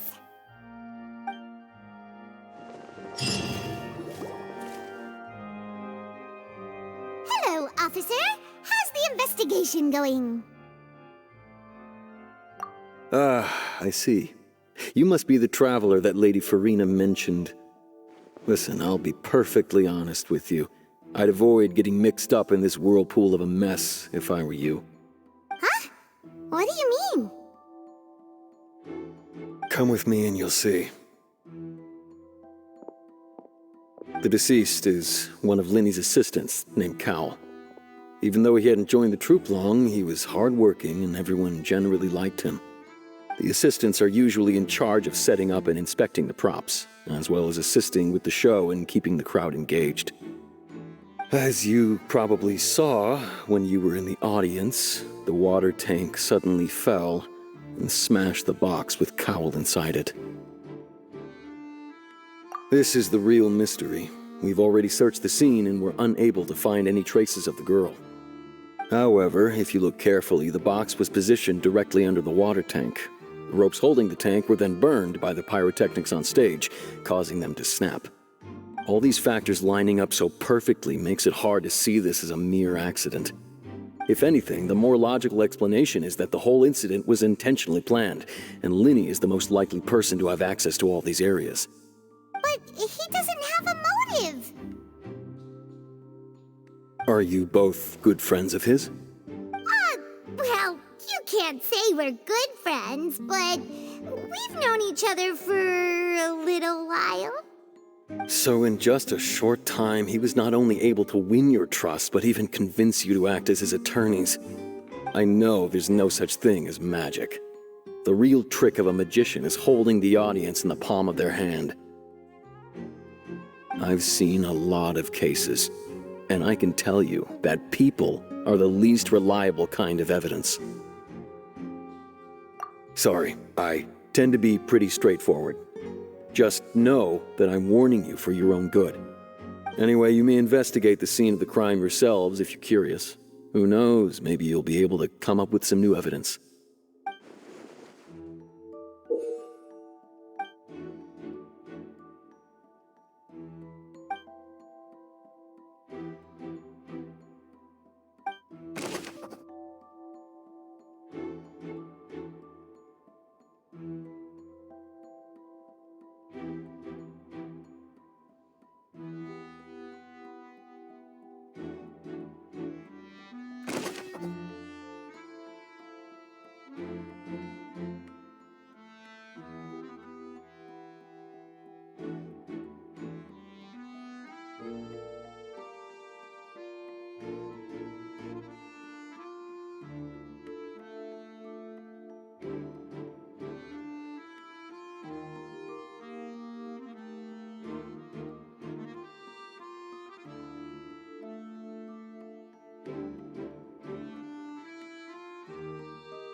So this is the rope that broke and caused the water tank to fall.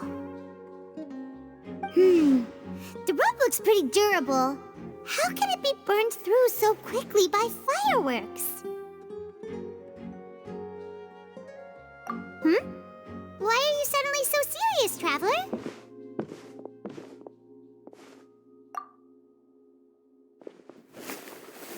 Whoa. Most of it was burned away, but there's still a little bit of it left. Huh. So if a rope meant to hold something was made with that kind of material in it, then... that means... Wait, why don't you write all this down? Let's take notes.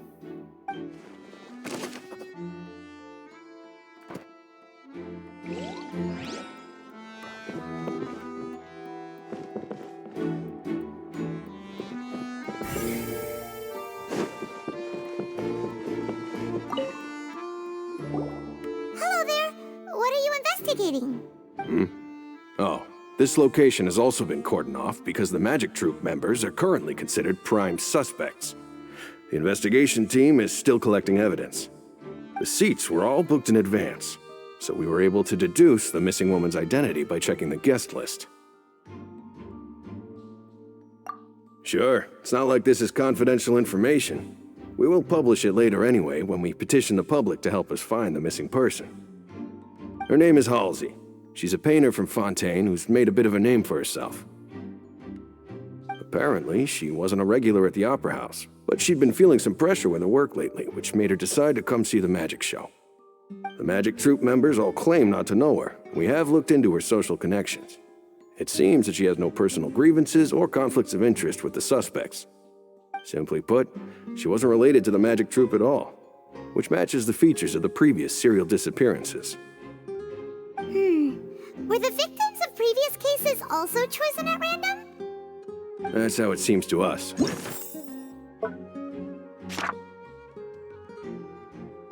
In case.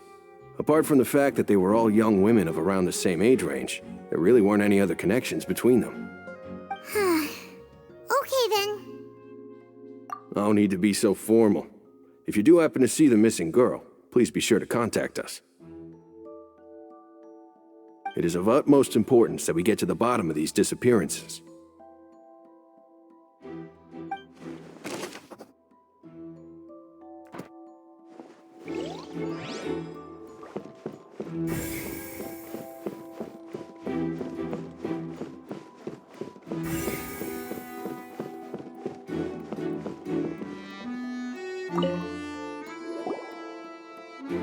The investigation team has some new findings.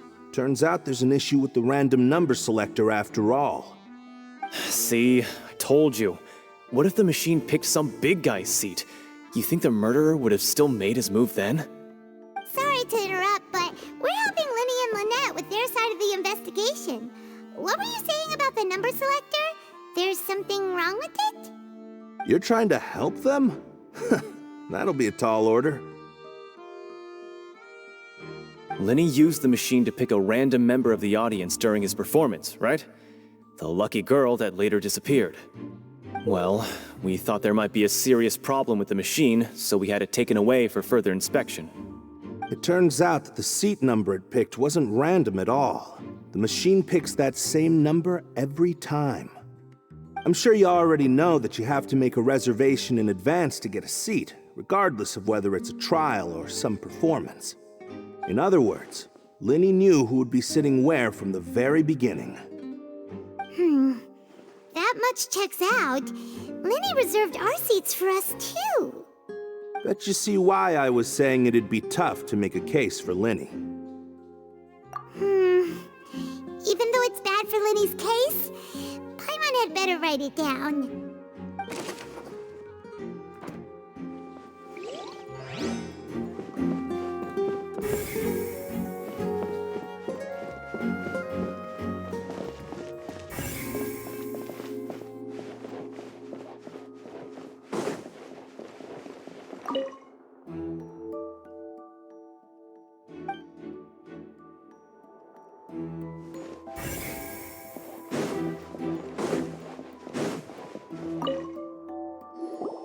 I see that you're investigating the area.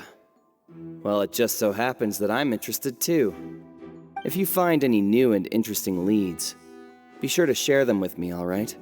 We don't have too many thoughts yet.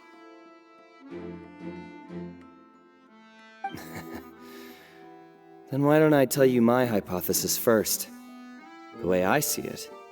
It all started with that loud thud. The thud? Oh, you mean the sound that happened during the countdown? Yes, exactly. It wasn't terribly loud, but I suspect that most people heard it. It's just that everyone was awaiting the results of Linny's trick with bated breath, so no one paid it much mind. But now that the incident has happened, the thud has become an important clue. That makes sense. So, what do you make of it? I'm of the opinion that it may have been the sound of Linny's accomplice, Lynette perhaps, jumping atop the water tank or something like that. And when the pyrotechnics went off, she cut the rope, sending the water tank crashing down. But wasn't the noise we heard too loud for that? Perhaps the balance wasn't right, leading to a particularly rough landing. Oh, that's true. I suppose I must reconsider. That does remind Paimon, though. What was with that sound?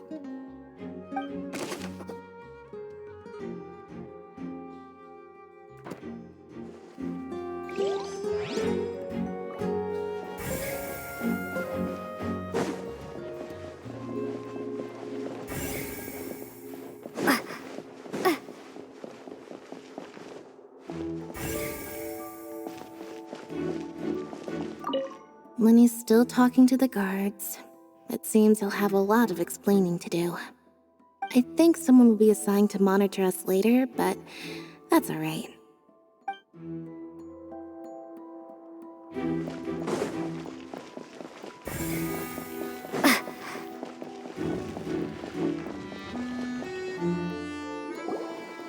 Hey, you!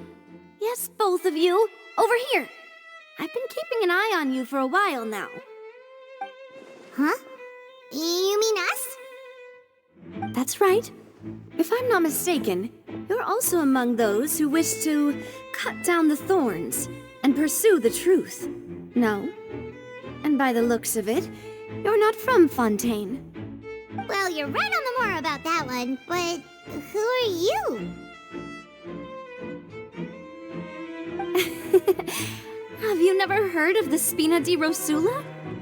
From mediating disputes and providing protection to solving conundrums, you name it, Spina di Rosula does it. And I, Navia, have the honor of being its renowned president.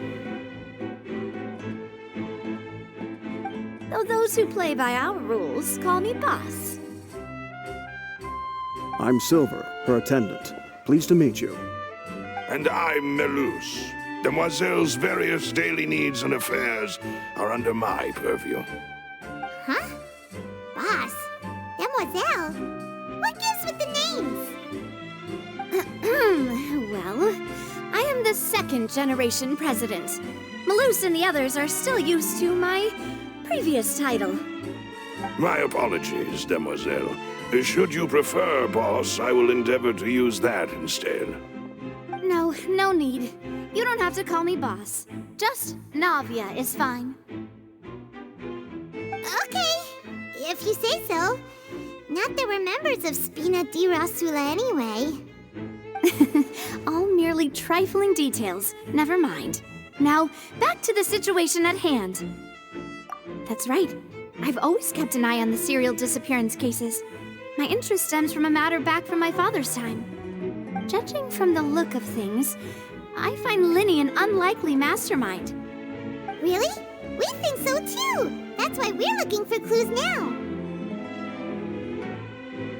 But how did you come to that conclusion? Intuition, naturally. My unparalleled intuition. Farina sure was quick to point the finger at Linny without any decisive evidence whatsoever, wasn't she? But that's not uncommon for her. If you remember, the Justice had to interrupt her and ask if she was pressing charges just to keep her from getting carried away. Anyway, a trial begins the moment someone levels charges.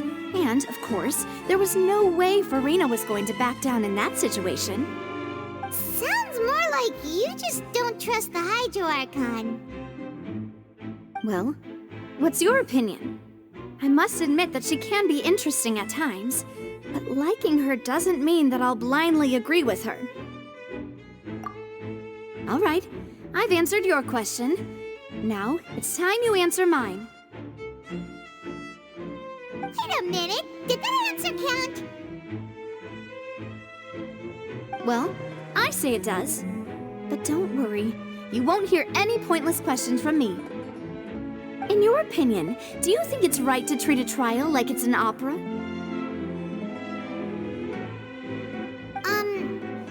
Well?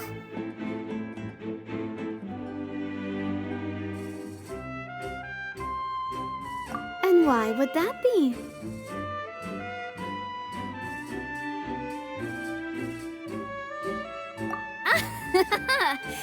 See, Silver and Melus? I told you they'd be different. Most astute of you, Demoiselle. I, too, think that the Traveler's response was most excellent. No matter how wonderful the script or how fervent the audience's expectations may be, the trials that go on stage here must be based in fact. And if that can be done, boss, then... All right, that's quite enough, Melus. Anyway, I like your answer. You passed with flying colors. Now, I need to make some preparations, following which our joint investigation shall commence. You two shall be my assistants. Wait! Since when did we become assistants? Oh, well, I can be the assistant. Sure. Or your companion, if you like. I'm really not that fussy. That's more like it. Far be it from me to brag, but I believe that Demoiselle's intuition will be instrumental in uncovering the truth. You wish to save a friend from false accusations, and we wish to unravel the disappearances. In this sense, our goals are aligned. You have a point. Huh. You're quite the talker, aren't you, mister? And what about you over there? What do you think? You seem like you've got something on your mind. I have nothing to add. Oh, alrighty then. We'll be making some preparations first. Just be sure to let us know if they start revealing Linny's tricks. Thanks!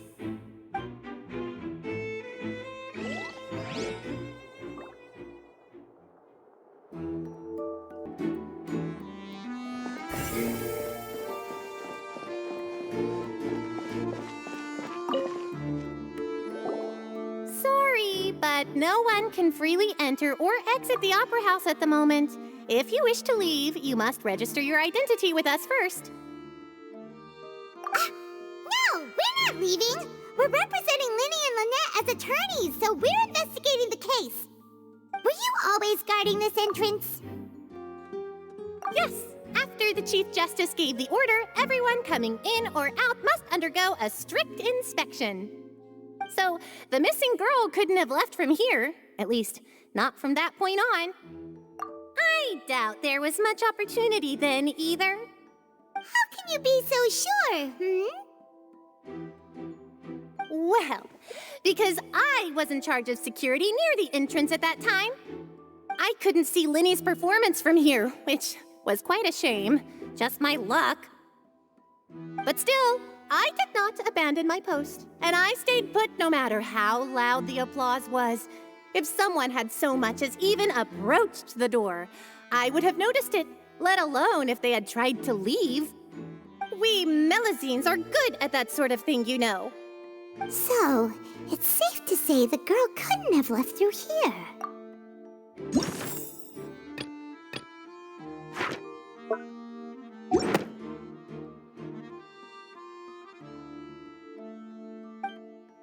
Alright, thank you for your help. This will be useful info.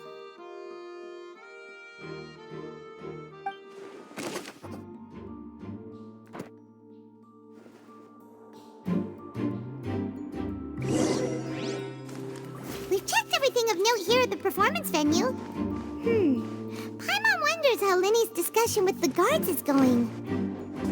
Let's go see, shall we? Ooh, things are getting interesting, huh? We're about to see how magic is made. Speaking of that, I think magic shows would be very popular in Poisson. I can see that. Maybe I should try to learn some magic. If I could make things disappear, cleaning my room would be a cinch. You need not worry about such things, Demoiselle. That falls under my duties. Oh, right.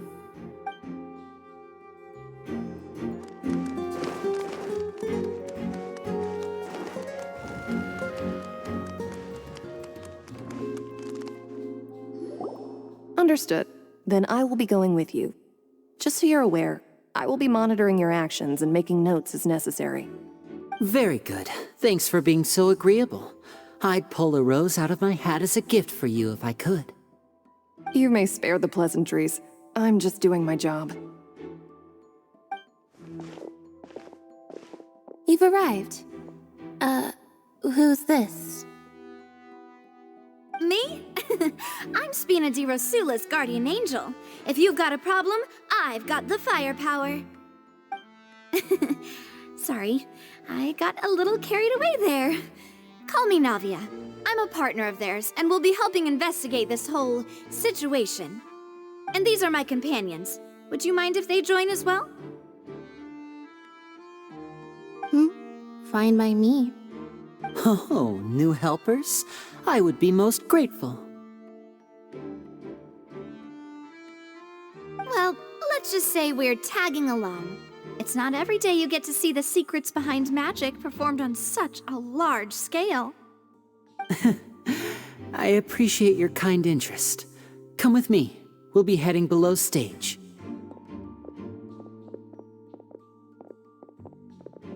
Huh?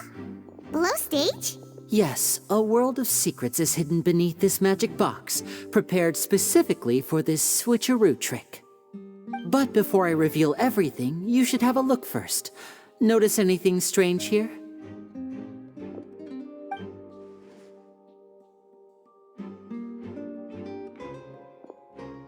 I'm not trying to be dramatic. Remembering the details of a trick will help you understand the methods used to perform it more easily.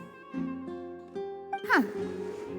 Weren't there balloons and other decorations here? Where did all that go? Ah, good eye. That said, you're still far from discovering the answer. The back? You mean the inside of the door? What's different about it? Paimon didn't notice anything. Very good indeed.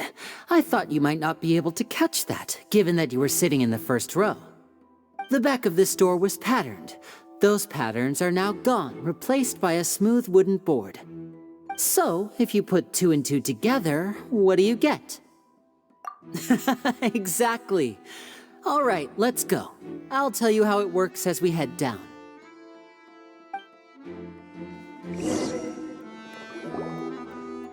Oh, so there was a passageway under the magic box!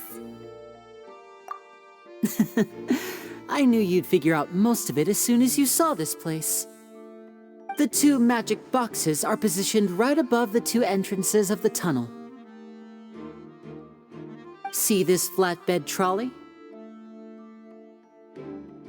The box with the lucky audience member in it would be shuttled over to the other side using the trolley. This trolley can raise and lower and even rotate, ensuring that the box will face in the right direction. I see. So that's the purpose of the box inside another box. Precisely. The inner box would descend after the audience member was put inside and be moved along the trolley, all while the outer box would remain on stage as if nothing had ever changed. So that's how you did it! Once the box was lowered, the trolley would store some energy through this device here, with which it would complete the rest of the steps. The audience member would only be able to feel some slight movements in the dark, and by the time she walked out, she would already be back on stage. Right! You were talking that whole time, and you even came out for a moment near the end! Ah, yes. A phonograph operated by Lynette was used to achieve that effect. My assistant and I had already scripted our conversation beforehand. When the countdown began, I had already gone to the opposite box via a tunnel using that ladder. And what about Lynette? Where was she? I was in the mezzanine space in the back of the box. Oh, interesting! That's how we were able to coordinate Linny's lines with the assistant. And, by the way, I was the one who walked out of the box at the end. I mean, we are twins. All it takes is a change of clothes and no one can tell who's who. And that's my favorite part of this trick. Only Lynette and I can perform it. So that's how it all worked! Wow, every detail you revealed was more amazing than the last! Lynette would briefly walk out of the box and then go back in, jumping into the tunnel and escaping before the box on the trolley could finish ascending. And then I walk out of the other box in the audience area, and the trick would be complete. The operative word here being would. But as you saw, Cal was in the box, not our audience member. She, on the other hand, mysteriously vanished. We really don't know how that happened. If not for that interlude, this would have been an astonishing trick. I probably never would have figured out how you pulled it off. Yet, to think that someone was able to use this magic trick to commit a crime. Could we have a look around? I think we can come up with some more leads. This is the scene of the crime, so Linny and Lynette are not permitted to stay here. I'll escort them back up. Yes, of course. No need to be so strict now. I won't disappear into thin air, you know. Thanks, everyone. We're counting on you.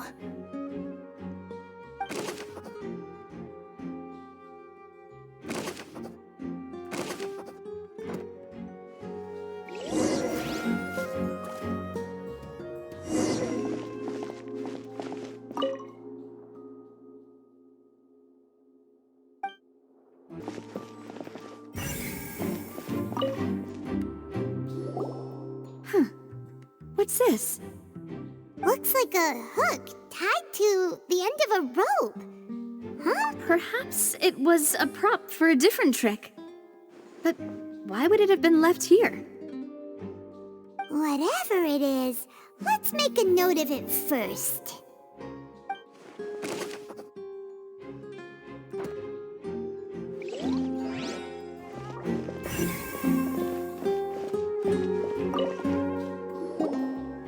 The floor is wet. Please be careful not to slip.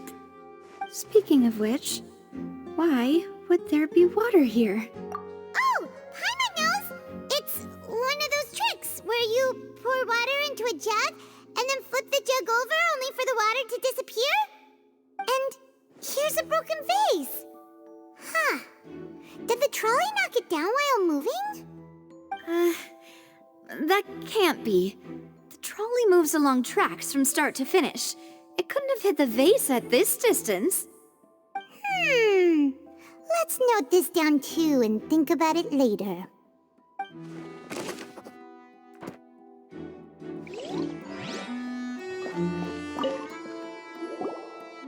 Oh, these are the clothes that the lady chosen from the audience was wearing, right?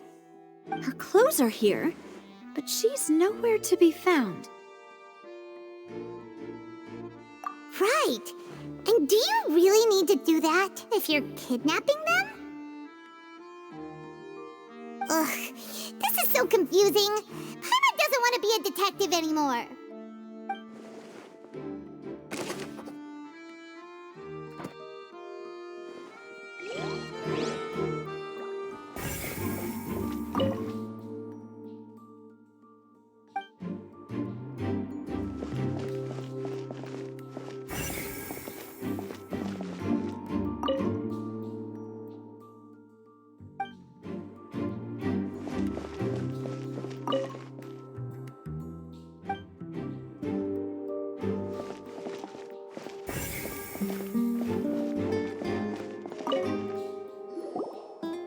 What is this place?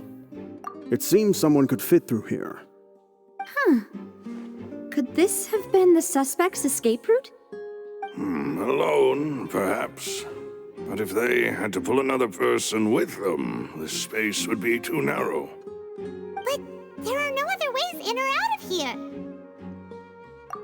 Oh, you're right! Let Paimon write that down.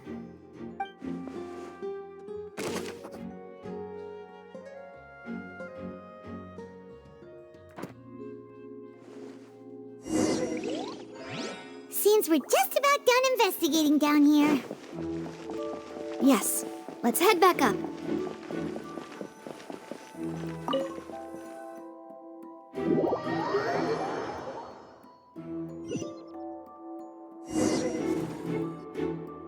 Well, we've ascertained the state of the crime scene. Let's find a place to sort out our findings once Malus returns. Seems to me that there are several things that don't add up here. Apologies for the wait, demoiselle. So, what did the guards say? Did the criminal escape through the vent? They believe the odds of that are very low, since the vent leads to the Opera House's basement. The guards have checked the area carefully. No one left through the basement during the performance or after the incident, and no one was found hiding there. So the tunnels become like a secret chamber then! You know, like the kind you usually see in novels. The plot thickens. Halsey's disappearance and Cowell's death are both quite inexplicable. No wonder Farina was so confident in her accusation. All the current evidence points toward Linny and Lynette.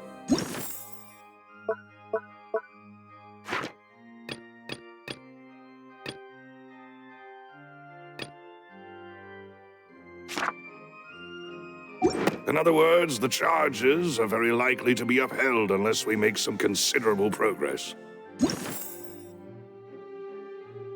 Charges and then trial. So if the charges are upheld, they'll announce a sentence? That's right. This is how a trial goes in the Opera House. During the proceedings, the Chief Justice and the oratrice will hear statements from both sides. That's right. This is how indemnitium is produced. The statements from both sides, the defenses from attorneys, witness testimonies, and even the audience's emotions will all be projected on the oratrice. To put it simply, it's as if the oratrice has its own will, and is a judge in its own right. This also precludes any kind of favoritism on the part of the Chief Justice. And not that this has ever happened anyway. Once both sides have finished speaking, the Chief Justice will make his final decision. This, too, will be used by the oratrice as a reference. Then, finally, the oratrice will be consulted by officials. The result it returns is the will of justice itself. Huh? So that machine is the one that actually decides? Paimon thought Novelet called the shots. In practice, there is very little difference. Both have always come to the same judgment, which is why people have great faith in the Chief Justice. Ah, yes, the guards also asked me to convey that none of us will be allowed to leave this place before the trial. Huh? Why? Because we've chosen to act as the twins' proxies. That makes us persons related to the case.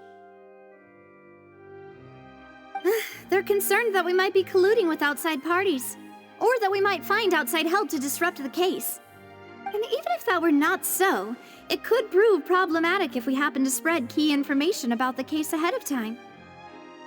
I'm ready to break out at any time. Whoa! There's no need for that! Paimon thinks they have a point. That said, are they providing food?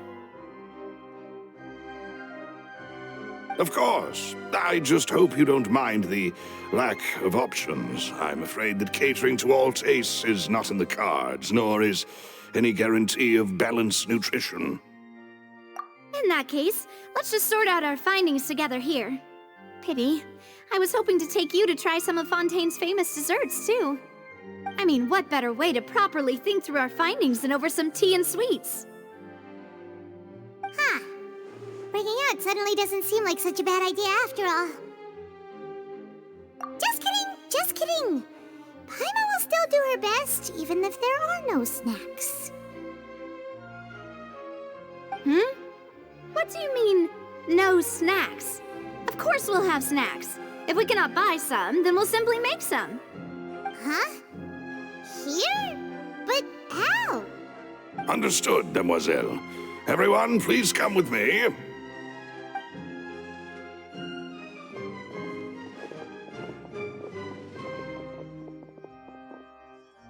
Wait, you're carrying a portable stove with you? Yes, I must be prepared to meet the Demoiselle's baking needs whenever the fancy strikes her. I have eggs, sugar, and almonds at the ready. Good work, you two. Then I'll get to it. Please sit tight for a moment. You'll get to taste my awesome snacks soon enough. These three are quite the interesting group.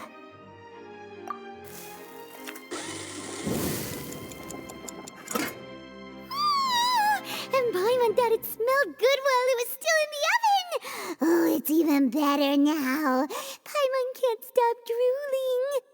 From the way you had these two guys carrying all that stuff around, Paimon thought you'd have them do more during the baking process. But you ended up doing the entire thing by yourself, beating the egg whites, I was applauding. And I was giving encouraging smiles. Paimon was just thinking, aren't you worried about getting your fancy dress dirty beating egg whites and baking like this? Well, I don't think it's carved in stone anywhere that fancy ladies can only read books, sip tea, ride horses, and play the piano. I just really enjoy making snacks. Don't underestimate beating egg whites, by the way. It's a real arm workout. You also need to beat them to just the right consistency, or your macarons will crack. Anyway, give these a try, fresh out of the oven. There's 3 for each of us. Only 3? Well, eating too many sweet treats might send all that sugar to your head. You wouldn't be able to think clearly about the case on a sugar rush, would you? Tea is ready to be served as well. This is Demoiselle's favorite, strong black tea with a floral fragrance that clears the mind and lifts the spirit.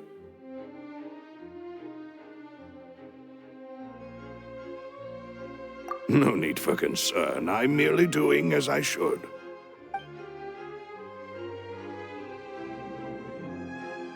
All right then. Down to business. As Paimon mentioned previously, the tunnel seems to be something of a secret chamber. However, we can assume that Linny and Lynette were not alone within it. Some criminal also occupied its sealed confines. The magician twins could have committed the crimes, of course, but they lack any logical motive. Exactly! Why would they do such a thing right when everyone was watching? The flower vase and the thud we heard during the performance could indicate some altercation between Halsey and the criminal in the tunnel, resulting in the shattering of the vase, the discarding of her clothes, and her abduction. Perhaps the criminal thought that since she was chosen from the crowd, she would be too easy to identify if she was still wearing the same clothes. Paimon thinks that makes sense, but the real trouble is... True. None of the clues we found thus far support the existence of this third person. But the only people left to consider are both technically victims, whether it's the missing girl, Halsey, or poor Cowl. Huh. Could Halsey have secretly made modifications to the magic props in order to murder Cowl before making her escape? That's right. And even if she had tampered with the setup, she would need to understand the entire trick to pull it off. Nor does she have any motive. The guard said that she has never had any dealings with the Magic Troop's members. Were we not thorough enough in our search? From the sound of things, this is turning into an impossible case. Your macarons are amazing, though, Navia. They smell great! They're nice and crisp and super sweet! They are my specialty, after all. And I see you've already had 5 of them. What? 5? Oh, that can't be right! Paimon only counted 3, honest! Please don't worry about it. At my age, a few less sweets might actually be a good thing. No! Being greedy is one thing, but Paimon knows how to count. Besides, Paimon knows that if she ate too many, then others wouldn't have enough. Wait, even you don't believe Paimon? How could you? If Paimon ate those 2 extra macarons, then may they turn into stone in her stomach! All right, we get it. Well, I suppose one of us might have gotten too engrossed in our chat and eaten them by mistake. No big deal. Malus, set up the stove again, if you would. Huh? What are you doing? Making sure everyone gets 3 macarons, of course. Exactly. We don't want to trouble you. As you wish, demoiselle. And I have the egg, sugar, and almonds. Well, this really is your hobby, huh?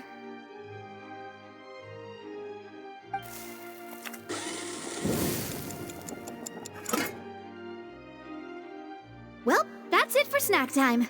I'm going to have another look around the area. I don't know what we're looking for yet, but we've still got some time. As attorneys, I suggest the two of you think the case over again. It would be awkward if you got all tongue-tied on stage during the trial. All right, thanks for your help and for the snacks. It was nothing. A small task for the Spina di Rosula. Silver, Malus, it's time to go. I'll be back if I find anything new.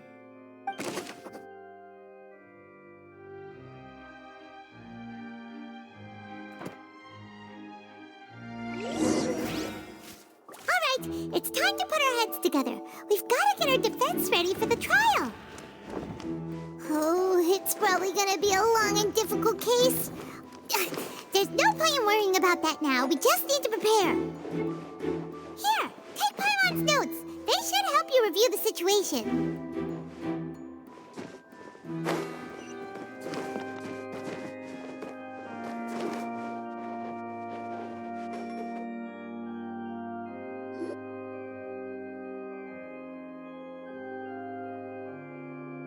Do? The whole situation is so confusing. Good plan. Impossible things don't just happen. We'll get to the truth one way or another. Just relax. Even if everyone else suspects Lenny and Lynette, at least we will be supporting them from the stands. Besides, I doubt Farina understands any more about what happened than we do.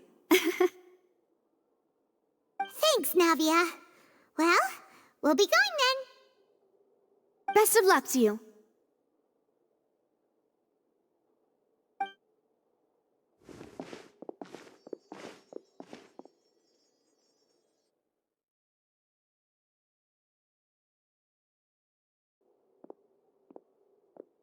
Ah, finally, you're back. Well, how did your investigation go? To be honest, you might be disappointed. No. We're already very grateful that you were willing to help. Well now, don't you all look disappointed. Don't tell me that your investigation came up empty-handed. That was to be expected, of course. The guilty can never produce proof of their innocence. But don't let that stop you. I shall be terribly disappointed should you, my most anticipated foe, concede so easily. Since both parties are present, I declare that the trial regarding the magic show incident is now in session. Firstly, in order for the audience to understand the causes and results of the incident, could we please have Mr. Linney explain the trick? Yes, of course. I will explain while Lynette demonstrates on stage. All the necessary items have been prepared.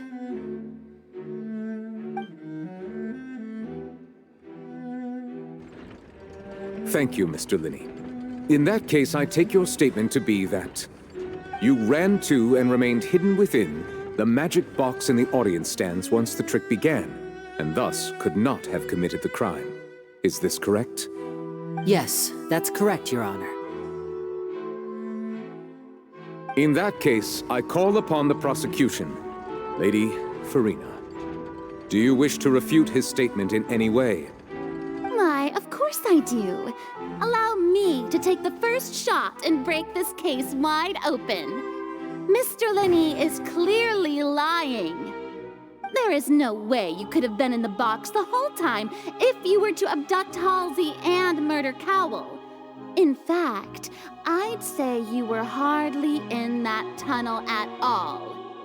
That is simply your hypothesis based on the presumption that I'm guilty. Oh, is that so? And if I may ask, what did you hear while you were inside your box? The roaring countdown of the crowd, of course.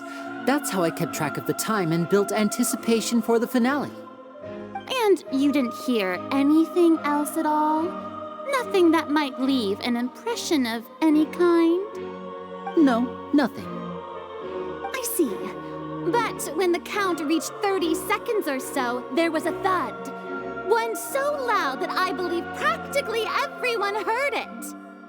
Huh? Hey, hang on. Something's not here.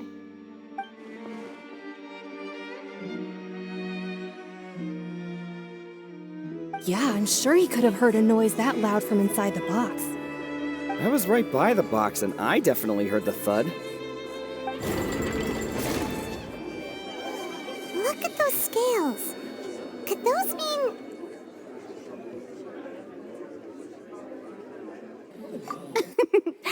Well then, ladies and gentlemen, allow me to use the words of the magician himself.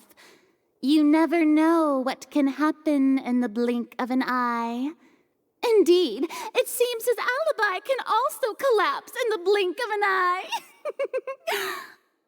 Of course, I have armed myself to do far more than smash your alibi. Confidence cannot go unfounded, and my foundations are rock solid. Tell me, aren't you and Lynette actually from the House of the Hearth? The House of the Hearth?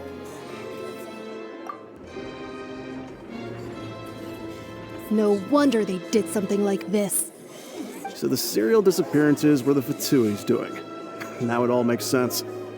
I've got a feeling that what happened on stage probably wasn't just an accident. That's irrelevant. Our identities have nothing to do with what happened. Indeed. Then perhaps you could tell us everything that happened during that 1 minute. Your first priority is to prove yourself innocent after all. I'm sure there is little that needs to be kept secret now. Unless your script already has holes in it. The Outlander is speechless. My, oh my, don't they look flabbergasted? Now comes the infighting and discord, I suppose. This was almost too easy. Good thing I made all those preparations. Seems the all-nighter I pulled last night is really paying off. Hey, Linny! Why didn't you tell us this before?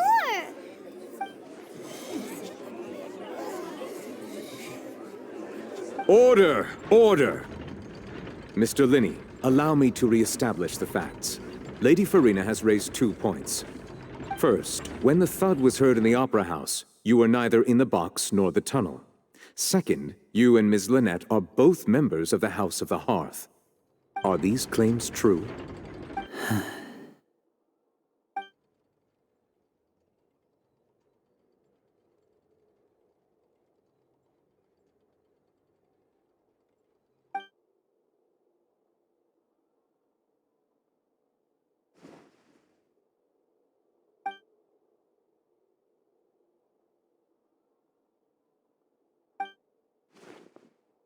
Please answer my question, Mr. Linney. I'm sorry. Yes, they're true, Your Honor.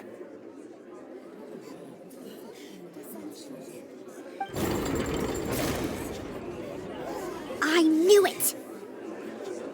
Well, that's it. We might as well move on to the sentencing already.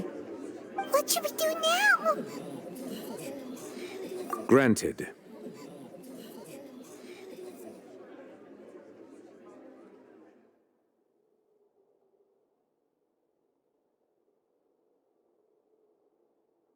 In that case, what is your request?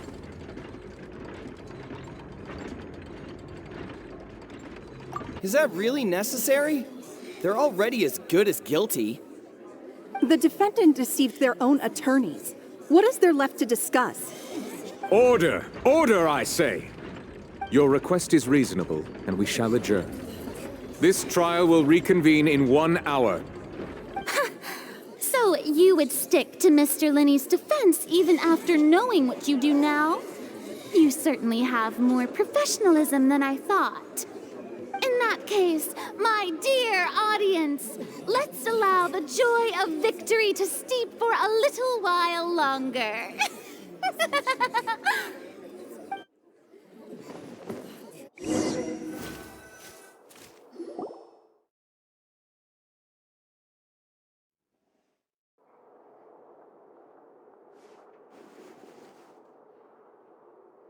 Well, this is awkward.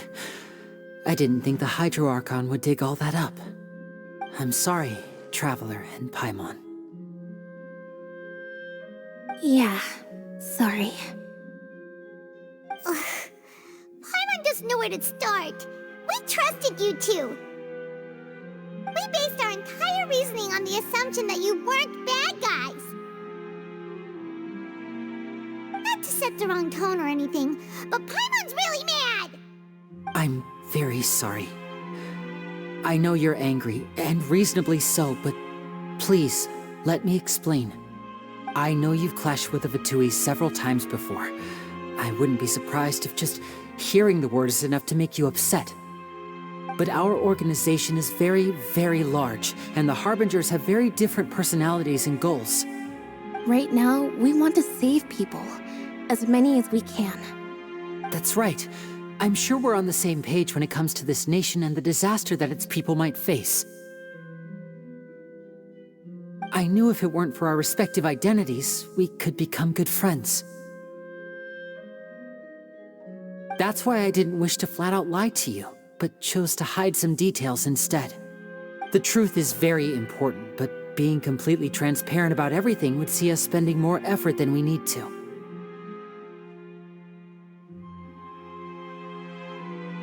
Right. So, you be the judge. Heck, if I were you, I fear that I'd even struggle to trust me at this point. You met a Fatus who works as a magician, a trickster by trade. All by coincidence, too. But still, I'm asking you to trust me. I am no criminal. At least, not in this case. Sorry. Please forgive us. Well, you both say that, but... Right. Let's hear your answer first, and no lies now! Of course. I'll answer any question you ask. We've been trying to find out how the Oratrice operates. We want to know why it has a consciousness. Why can it deliver sentences accurately? During our investigations, we learned that the machine's core is beneath it. From that moment on, Lynette and I have been designing this box swap trick, with the objective of getting close to the core. Is that why you needed a whole minute? That's right. In truth, the audience would take about 75 seconds to count down from 60, while I would only need 15 to get to the opposite box. So, after jumping into the tunnel, I accessed the Opera House basement via the vent, and went to investigate the room in which the core is stored. That air vent was created during the construction of the tunnel specifically to execute this step. Well, nothing. As soon as I reached that room and was about to investigate, I heard someone's voice. Which should have been impossible, of course. I was quite certain that I was the only one in the room. That voice seemed to recognize me and tried to speak to me. I chose to err on the side of caution and retreated the way I came. On the way back, I saw the broken vase and the clothes on the ground, but the countdown was almost finished, so there wasn't time to give it any thought. After that, the homicide occurred just as you saw.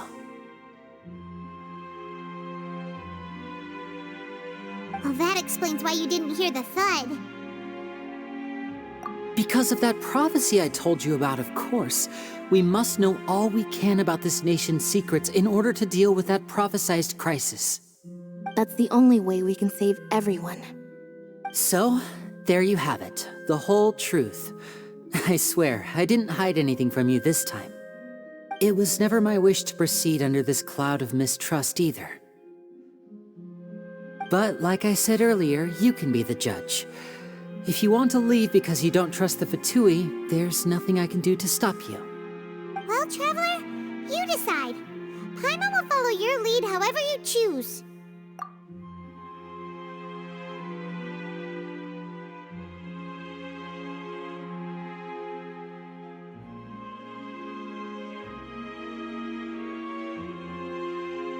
Okay, thank you. Thanks for giving us a chance. The current problem is that the scales are tipped pretty badly against you two. If we want to refute the Hydro Archon's accusations, we're gonna need a seriously watertight defense. Huh?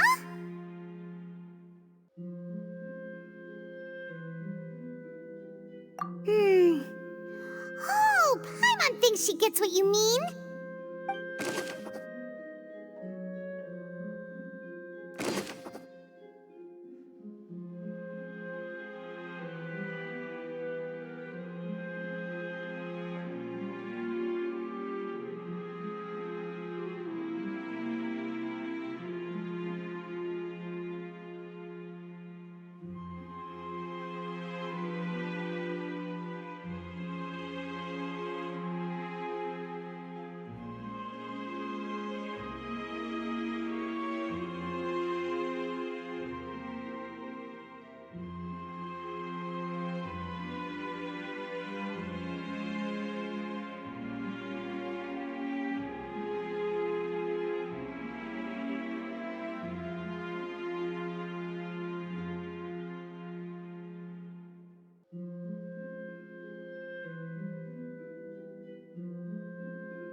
Both parties have returned to their positions.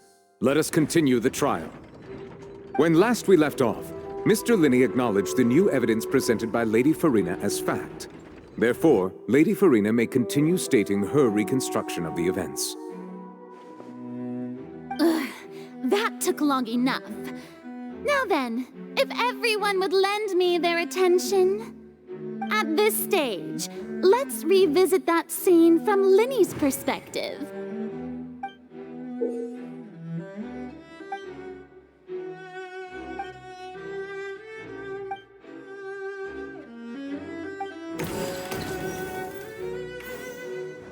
As the countdown began, he entered the tunnel. When the flatbed trolley passed, he opened the box and got into an altercation with Halsey, which caused the loud thud. He did not realize that the sound could be heard by everyone in the opera house, which is why he claimed earlier that he could not hear the sound. Finally, he used the vase to knock her out, before making her change clothes to prevent others from recognizing her. At this time, Cowell arrived in the tunnel, having heard that strange noise, and caught Linney red-handed. So Linney proceeded to knock him out too before stuffing him into that box.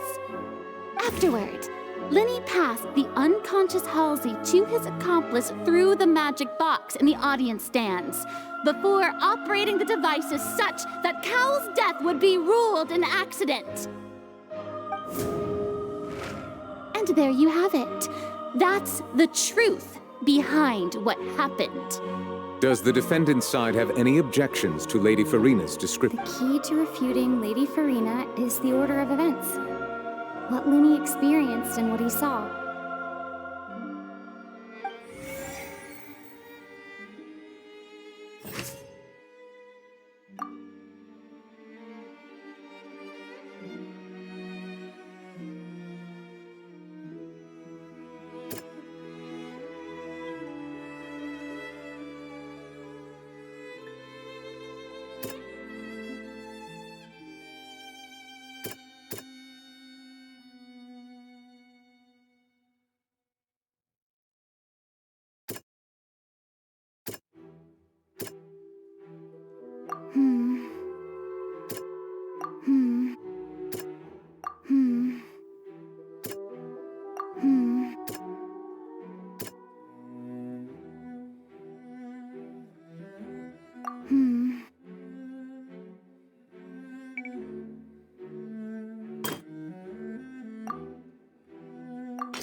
According to Linney, he left via the vent after entering the tunnel. He couldn't have had that altercation with Halsey.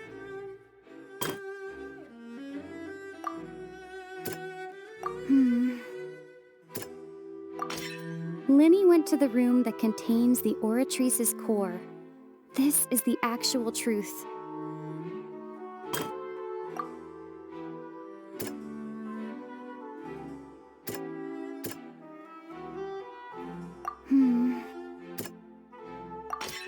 Linny did not take part in the underground altercation. He only... Attention! Ace Detective Paimon has something to say! When the countdown started, Linny did indeed go into the tunnel. But he immediately used a vent to access the Opera House basement, which is where the underground core of the Oratrice is stored. Once he reached that area, he heard a voice in what should have been an empty room. Since he felt something was amiss, he returned immediately. The crime scene had already developed by the time he reached the tunnel again, and in order to complete the magic trick, he did not remain there for any length of time. Finally, he reached the surface, and that was when the accident happened from his point of view. Therefore, he's innocent!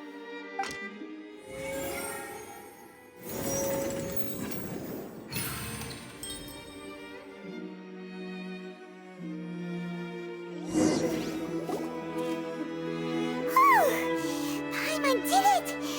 Paimon actually managed to say all that! Wasn't it awesome? In other words, you believe that he knew nothing of the incident? That's right!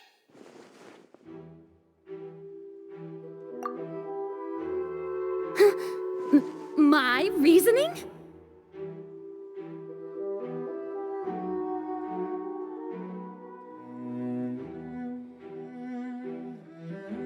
If that's the case, then if Cowell hadn't entered the tunnel, who was the entire setup meant to kill? Assuming that what you say is true, Linny only needed to kidnap the young girl to cause a new disappearance case. What would the point of killing someone on stage be? Oh, they have a point. That's right, you tell him! And that's why they're partners of mine. They've managed to turn things around. Well, your denial is very strident, I'll give you that. But what proof do you have to back your claims?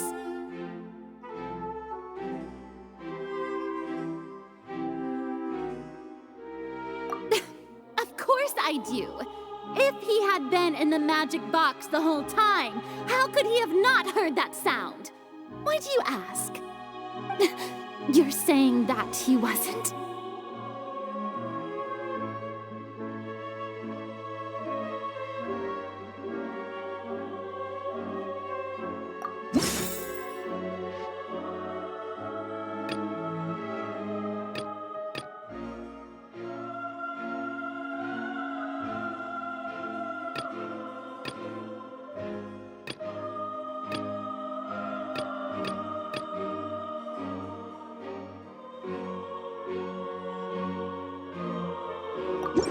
Are you sure we don't need to give this more thought?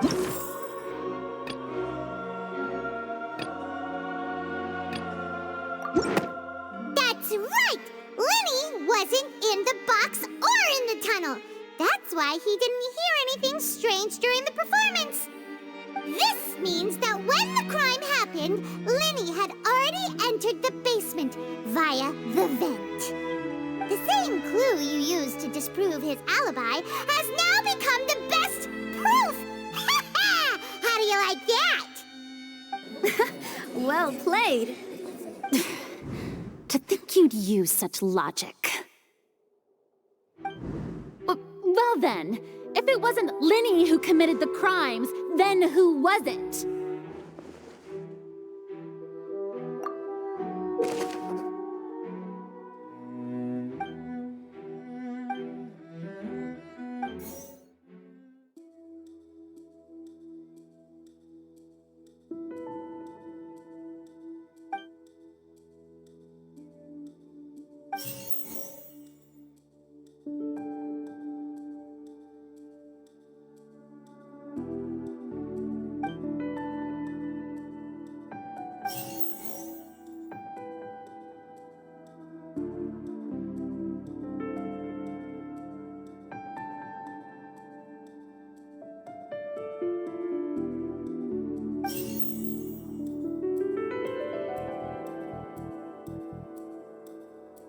The deceased's name is Cowell, Lenny's assistant.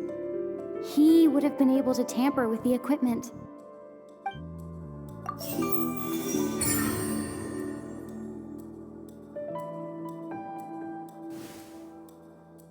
Huh? That can't be right. Are you serious? The killer was, in fact, Cowell, the deceased! Oh, is that so? How interesting! Let's hear your reasoning then. What I must do next is recreate the truth. What Cowell did, and how he went from would-be perpetrator to victim. The sound we heard may have come from a clash between the missing Halsey and the criminal. It would have been tough for both people to fit into that vent. They would likely have bumped into Lenny as well.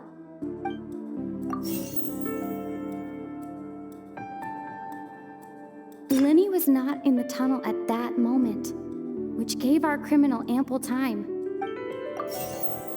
The sound we heard may have come from a clash between the missing Halsey and the criminal. Halsey's clothing was in the tunnel, so there must have been some fear that she would attract attention. The deceased's name is Cowell, Lenny's assistant. He would have been able to tamper with the equipment. No one entered or left the opera house through its entrances, so where would the criminal have wanted to take Halsey? The sound we heard may have come from a clash between the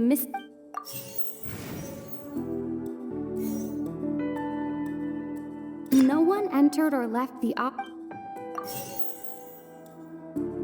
Halsey's clothing. It would have been tough for both people to fit into that vent. Lenny was not in the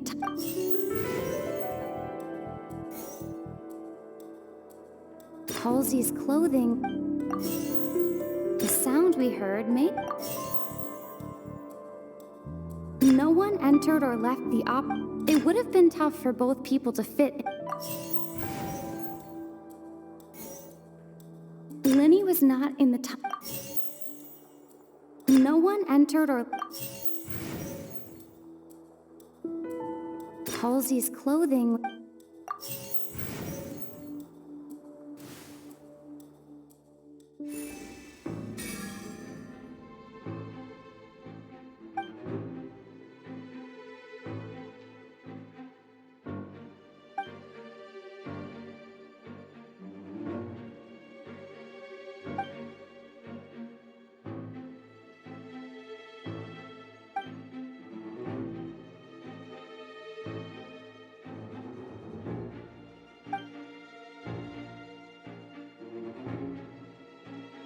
What's wrong, Traveler?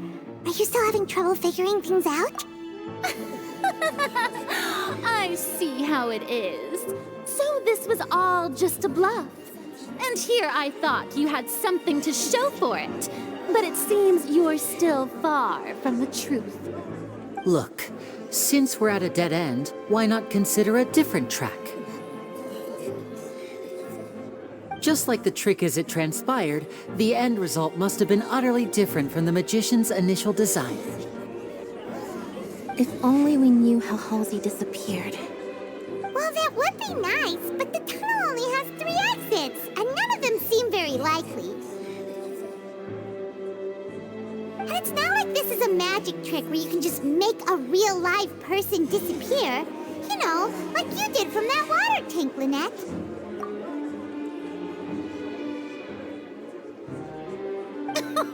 Excuse my interruption, dear opponents, but do you not see that the crowd is growing impatient? There is no greater sin in this opera house than an awkward delay in the performance.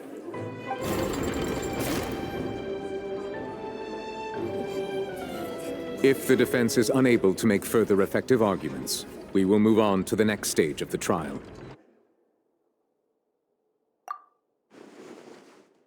Lenny was not in the tunnel at that moment, which gave our criminal ample time. The sound we heard may have come from a clash between the missing Halsey and the criminal.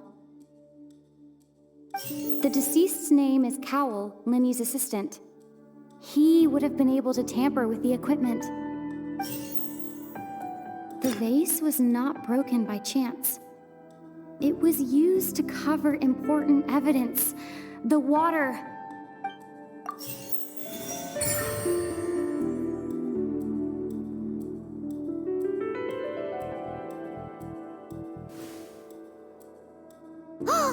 Paimon gets it! It all comes together if Halsey disappeared instead of being kidnapped. Lynette escaped from the water tank, vanishing gradually and leaving only clothes behind. If there's a similar method where a person could be transformed into water... Just a moment, please. I do hope you know how preposterous you sound at the moment. How could a person ever be transformed into water? This is reality we're talking about here. Must we really? I should think that of anyone. Your friend Linny already knows this truth very well. Magic tricks are ultimately just illusions and misdirection. But Halsey's disappearance is very real. We're talking about two completely different things. Even so, I trust the Traveler's judgment. The truth must be out there somewhere. Perhaps some new line of reasoning may open if we try to gather all the focal points that don't make sense. Since Cal was the deceased, we haven't placed much attention on him. But given that we aren't making much progress with the case, it wouldn't hurt to have a look at his belongings, would it? People really do come up with all sorts of harebrained schemes when at the end of the rope. The way I see it, your suggestion that we broaden the scope of our investigation is nothing but a tactic for stalling the trial. Nevertheless, I believe that this is a reasonable request on the part of an attorney. Since the trial does indeed appear to be at an impasse, I believe that additional evidence may help us make more progress. Guards, please step into the lounge and examine the personal effects of the deceased, Cowell.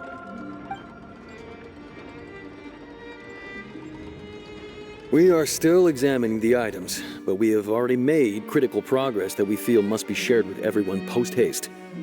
We discovered several test tubes of fluid within Cowell's baggage, each labeled separately.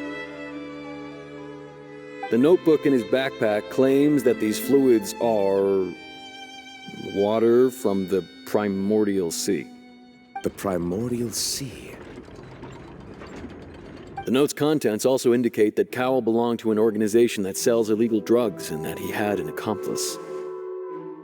The notebook has many entries concerning safe usage of these fluids, in which the keyword dissolve appears many times. One of these tubes was labeled Opera Epiclese, along with yesterday's date. It is empty. The notes also state that these dissolution properties work exclusively on people from Fontaine. It's likely that Halsey was chosen as some sort of test subject. As such, we believe that the defense's hypothesis is, in fact, supported by sufficient evidence. You've got to be kidding! People dissolving into water? Could something so ridiculous actually be true? Wait a moment. This reminds me of a certain prophecy, but it's just a coincidence, isn't it? Huh. If people can become water, does that mean that the water tank's real use was as a means to hide water stains? And if Cowell was targeting that girl... Wait just a minute. Could that mean... You two, with me, quick! Demoiselle, wait! What about your partners? Let's go. Just trust me. Order! Order! It is undeniable that further examination of the deceased's personal effects has yielded some surprising results, but we cannot yet verify the veracity of these clues. Still, let us assume that these clues are indeed authentic, albeit with the understanding that Ms. Halsey has yet to be found. Guards, Please continue examining the items along these lines. Mr. Linney, it appears your hypothesis is supported by the evidence, so please continue speaking. Of course.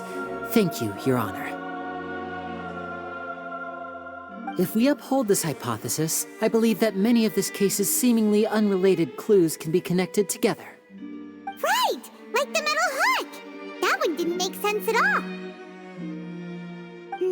Let's think about this. Cowell's methods must have something to do with that water from the primordial sea.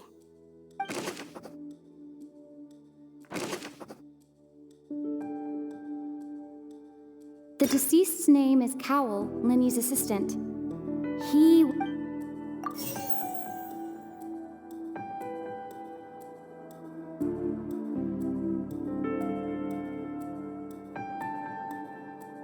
I remember there was something else with... Lynette was in the magic box on stage the entire... Now it seems like the hook...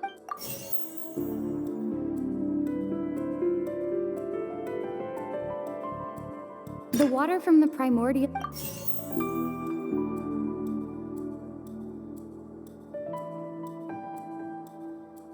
I remember there was something else within the inner lake...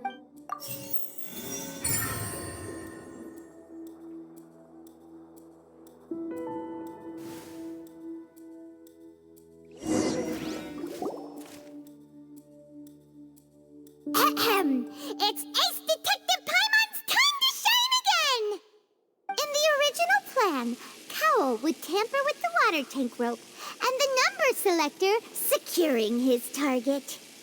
When the magic box containing Halsey was lowered, the metal hook would retract gradually and pierce the balloon at the top of the box.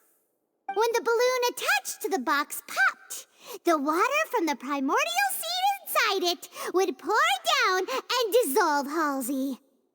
Afterward, Cowell would enter the tunnel and break the flower vase to conceal the water inside the tunnel, with the remaining evidence being covered up by the water tank on stage.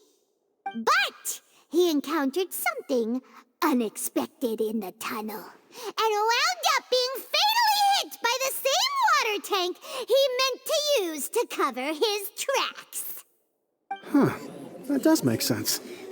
That actually links together a lot of the more confusing pieces of evidence.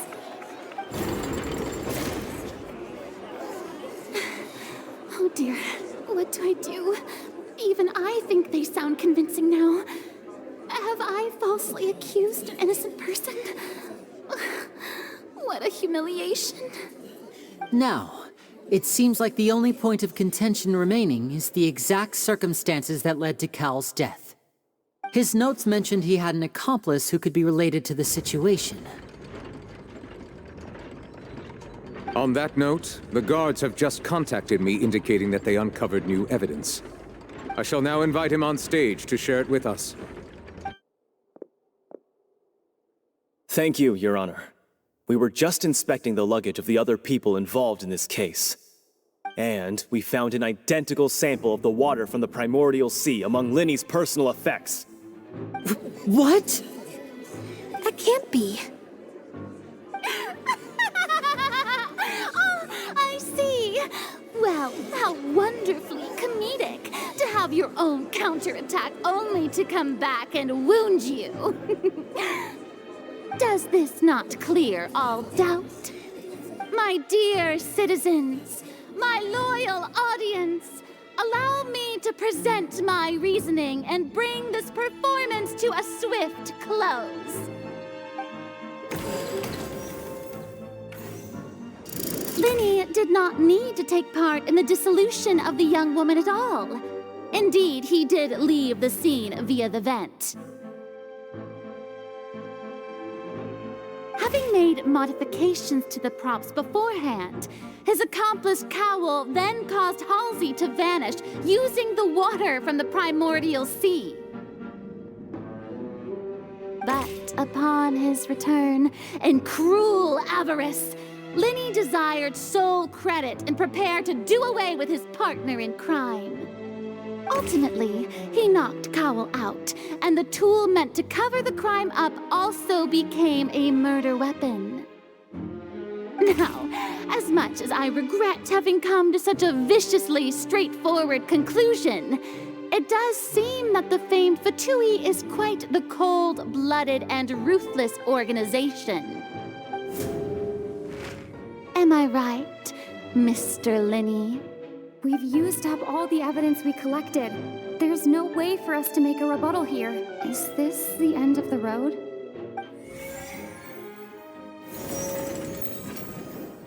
Oh no! Paimon can't think of anything either. It doesn't look like there's any way around this. Seems using the water as new evidence was too good a move. Why did this have to happen now? I think we've all seen enough now, and we have ample witnesses to my flawless reasoning. I believe this is indeed the finale. Now then, my good, noble Chief Justice, should we not, in your view, move... Excuse me, everyone, but I must interject. Miss, I must ask you not to shout, and to respect the ongoing legal proceedings. Oh, come on. Don't be hasty. I have a good reason for interrupting, you know. Now, would anyone here like to take a little break from all this debate and see a little magic? I'll show you an amazing trick. One that can bring a young woman who has disappeared back in the flesh, right before your very eyes. Please, do the honors, Mr. Linney, if you would be so kind. What in the world is she saying? No offense, miss, but miracles like that are beyond my scope as a magician.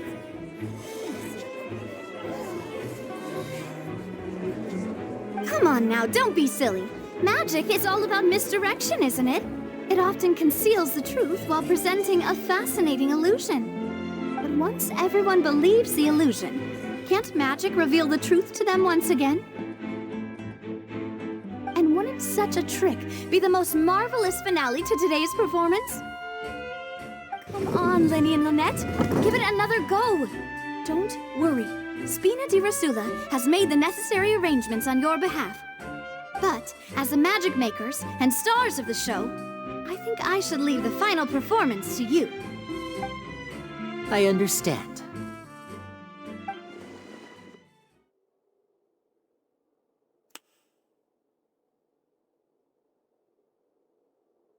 And voila!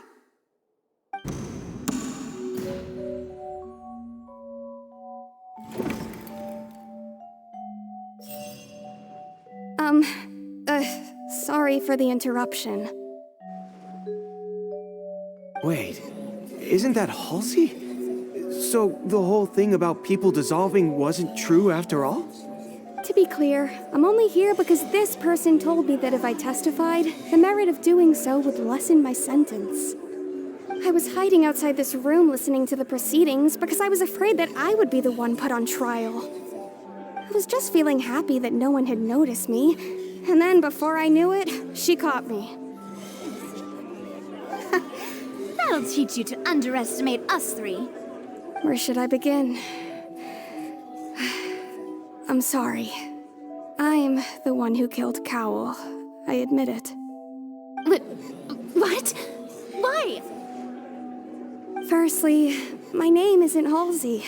It's Lillian, and I'm originally from Mondstadt. I heard that Linny's show was gonna be a real thriller, but I missed the chance to buy a ticket, so I stole one. That's how I make a living. I steal stuff here and there, and I'd never been caught before. But I was noticed at the harbor a few days ago, and I barely got away. Linny was the one who caught me in the act. Hey, no wonder you look familiar. So you were the thief! Liddy even mentioned that you were pretty skilled. Well, and I thought that would have been the end of it, but then the number selector chose me. He even mentioned the Fortress of Meripede. That's a prison, isn't it? So you can imagine how shocked I was. I thought he was on to me for sure.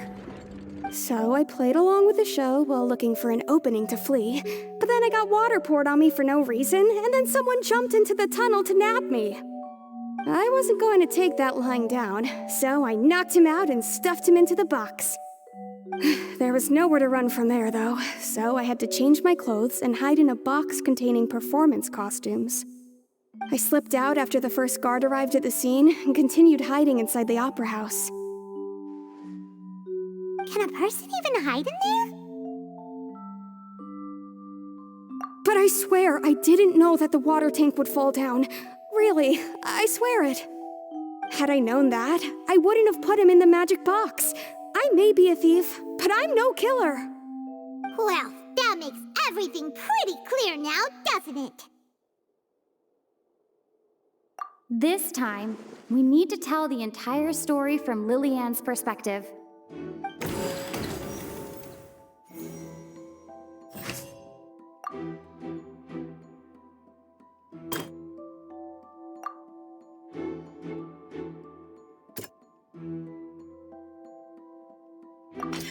The strange sound wasn't from a fight. It was Lillian's attempt to break out when she was frightened.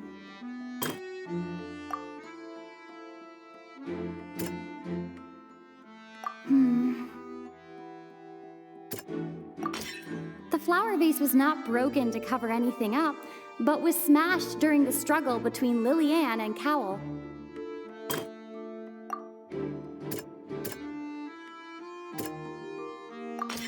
Lillian was afraid that she would be recognized if she left, so she changed clothes and hid, biding her time. And it's Ace Detective Paimon time! Having been selected out of the blue, Lillian panicked. Her panic only intensified after she entered the tunnel and had water poured on her head. So she kicked the door open, producing the thud we all heard. Hearing the commotion, Cowell leapt into the tunnel, only to discover that Lillian had not dissolved. He did not know that Lillian was not from Fontaine, but was a thief who made her way in by stealing a ticket. Mistakenly believing that the water from the primordial sea needed time to take effect, he tried to force Lillian back into the box. The two broke the flower vase during the struggle, but Lillian came out on top, knocking Cowell out and putting him in the box. With no way of escaping, she changed her clothes and hid in the costume trunk until the performance ended.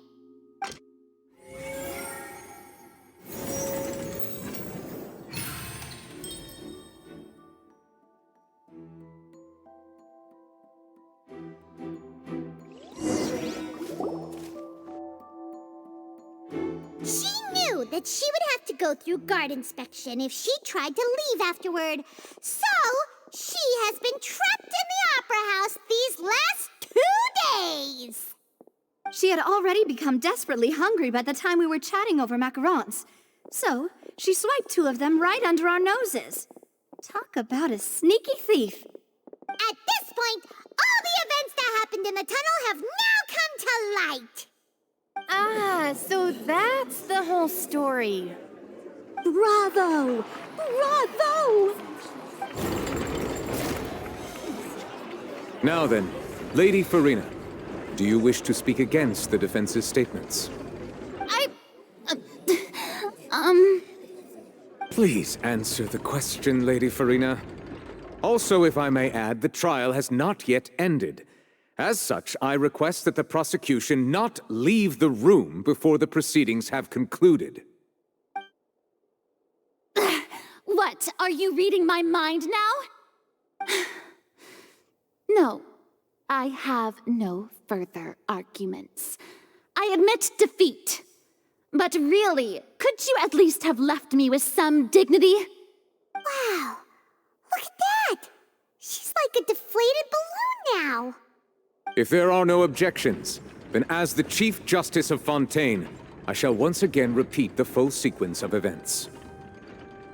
The actual perpetrator of the serial disappearances, Cowell, selected his next victim from the audience reservation list. With some modifications to the selector, he could ensure that the pre-selected young woman would be chosen. To cover up any evidence while committing the deed, Cowell thought of allowing the water tank to fall, which would conceal the water left behind after the young woman was dissolved. He also tampered with the rope suspending the water tank, using the fireworks at the end of the performance to cause the tank to drop and hide the watermarks. He poured the water from the primordial sea into a balloon during the preparation of the magic box and stuck it to the box's lid. Finally, he passed the prepared hook on a rope through the gap in the magic box's door when bringing the young woman to said box. When the magic trick officially began, the box containing the woman was lowered into the tunnel, tightening the hook rope and bursting the balloon containing the water. If all had gone to plan, the young woman would be dissolved at this time. However, Lillian was not from Fontaine, and thus fled the box with a loud noise. Realizing that there was trouble, Cowell entered the tunnel and met Lillian. Thinking that the waters had not yet taken effect, he decided to proceed. However, his opponent was more capable than he thought, and he was overcome, knocked unconscious, and placed into the magic box, and thus became his own final victim. Lillian, according to her own statements, then changed clothes and hid until the performance ended, before hiding in other parts of the opera house. As for Linny, he was in the underground structures within the opera house, and was thus ignorant of these happenings. From this reconstruction of events, we can conclude that Linny, the accused, is in fact innocent. While there is much in Linny and Lillian's conduct that should still be investigated separately, this case, at least, can be handed over to the Oratrice to make the final decision.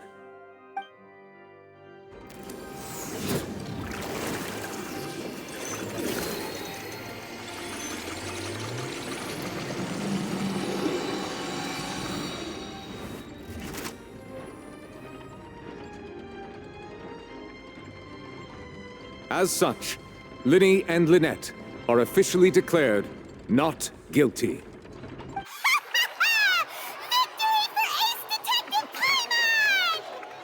Great work, partners. Thank you all. Thank you so much. Next, I think we deserve an explanation, Guard Vaughn. How did you find the water from the primordial sea in Linny's baggage? Right! Your discovery caused me to make a serious mistake, you know. Or was that not a discovery, but false evidence that you dare to bring before this court? I suspect that the accomplice mentioned in Cowell's notes was not Linny, but you, yes?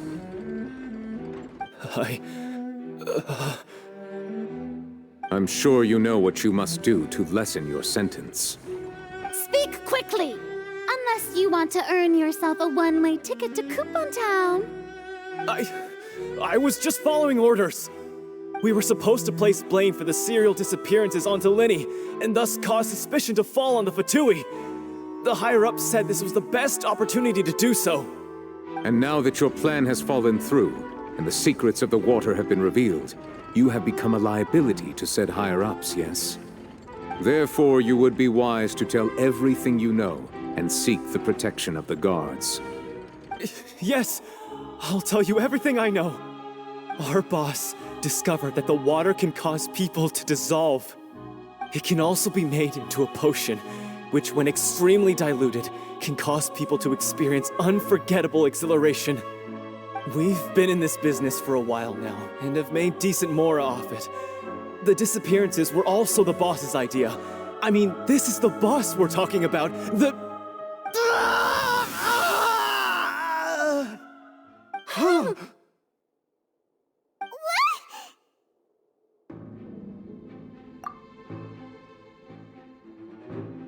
And now he can no longer talk. Such ruthlessness. I shouldn't have expected any less of them. An outrageous act. All present, please submit to inspection immediately.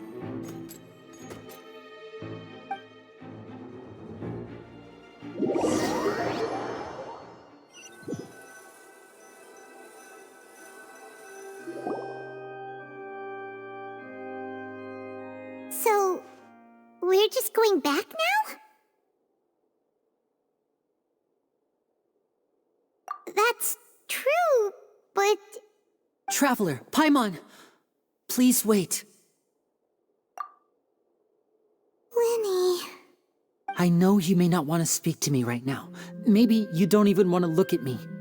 But still, let me thank you again for defending me to the end, even after you learned that I'm a member of the Fatui. I guess.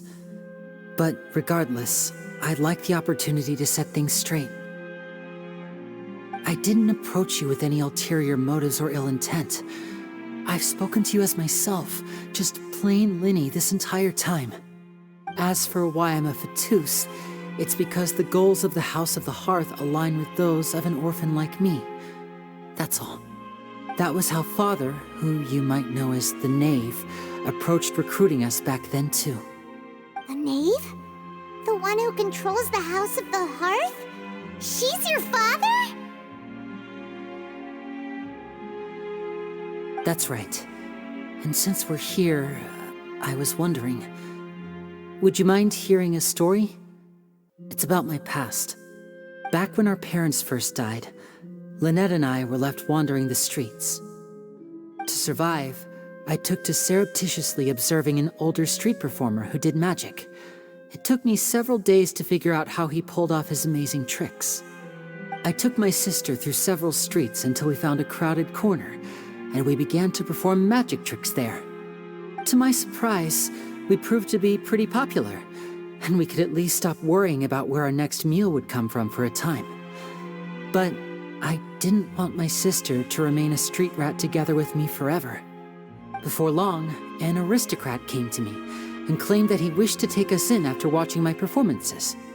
So you went from orphans to nobility just like that? That was how we felt at first too. As if fate was on our side and we could say goodbye to those painful days.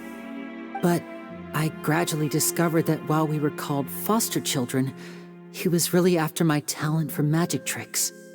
He would constantly take me to all sorts of banquets to garner attention, which he would then use to expand his social circles. That doesn't seem too bad either. Better than roaming the streets at any rate. It took a while for me to realize just how dark his heart really was. After one particular performance at a banquet, I discovered that Lynette was not on the same return vehicle as me. I waited a long time after we returned home, but she did not come back. I went to that noble's bedroom and asked him about her whereabouts. The answer he gave me was, she caught the eye of the most eminent person at the banquet, so I sent her over as a gift.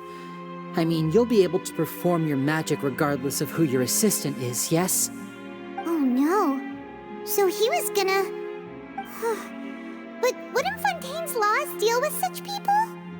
As far as outsiders are concerned, this is a relationship akin to adoption or foster care, and they have their ways of escaping the eye of the law. I managed to ferret out the location of the mansion of that so-called eminent person and hurried through the night. But by the time I leaped over the walls, avoided the guards, and made my way in, all I saw was the moonlit ground covered in blood, and the knave standing there in the darkness. So, she'd already taken care of that guy. That's right. She had rescued my sister before she could come to any harm, and had even discovered several girls hidden in a basement, all of them orphans. Father, the knave, might have seen something in me, and so she made me an offer. The House of the Hearth welcomes you, for your interests align with ours. Here, none will ever betray you. Indeed, betrayal shall never be permitted here. I was hesitant to trust her. I had just been betrayed by nobles. But she was also quick to destroy the noble who had taken us in at first, giving us back our freedom. Oh, so that's how the two of you joined the House of the Hearth. She has her own plans. She has gained permission from the Tsaritsa to first use the Gnosis' power when she obtains it. She plans to use it to find a way to break the prophecy and save Fontaine. So, she believes in that prophecy too? That's right. The whole House of the Hearth is currently working to combat that crisis. Today's case has also proven that people from Fontaine can indeed dissolve into some sort of water, thus further supporting the prophecy. All of us house members here, Lady Arlecchino herself included, are from Fontaine. We won't give up on defending our homeland. To us orphans, the only connection we have left to this world, apart from our family, is our homeland. So, from small deeds like distributing magic pockets to huge schemes like stealing a Gnosis, everything is aimed at dealing with that prophecy. It's all right. I understand. The only thing I can do is relate all this to you. I just hope you can understand that even as a member of the House, I have never stopped making my own decisions, and that I believe what I'm doing is right. If you should need anything at all in the future, feel free to find me.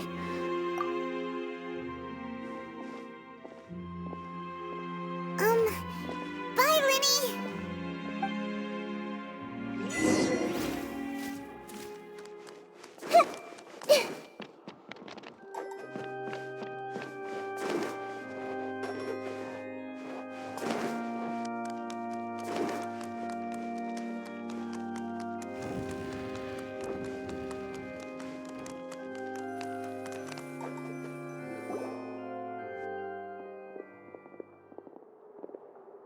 Hey there. What was with the disappearing act you pulled right as the trial ended? Were you looking for us, Navia? Well, this whole thing isn't exactly over, is it? I do feel that we're getting closer to solving the serial disappearances case, though. Don't you think so, too? Huh? What's wrong, my dear partner?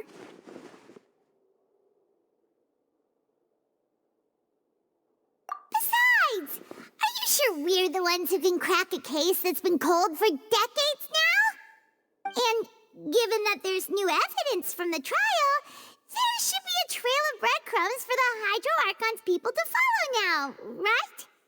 Ah. I see. Well, I won't lie. I'm a little shocked to hear that from you. But I suppose you are just travelers who have only arrived in Fontaine after all. Sorry. I might have been too presumptuous. Don't say that, Navia. Ah, and we were having so much fun investigating with you, too. It was like having new waters flowing into a stagnant mire, causing new hope to spring forth, and the reflection in the murk to become clearer. Well, sorry about that. I'm a bit prone to nostalgia. Don't mind me. Wait, shall we have a farewell meal? You know, to commemorate our time as partners? Huh? Do we really need to get that formal? Well, guess you really did treat us as partners, huh? Well, I'd just like to have a proper ending to every important memory. That way there are no regrets later. Anyway, it would just be a meal, so it shouldn't take up too much of your time. You don't have to twist Paimon's arm. If Boss Navia's treating, count Paimon in! Oh, wonderful. In that case, why don't we return to the court of Fontaine and head to the Hotel de Boer? I believe we'll make it just in time for dinner. All right, then.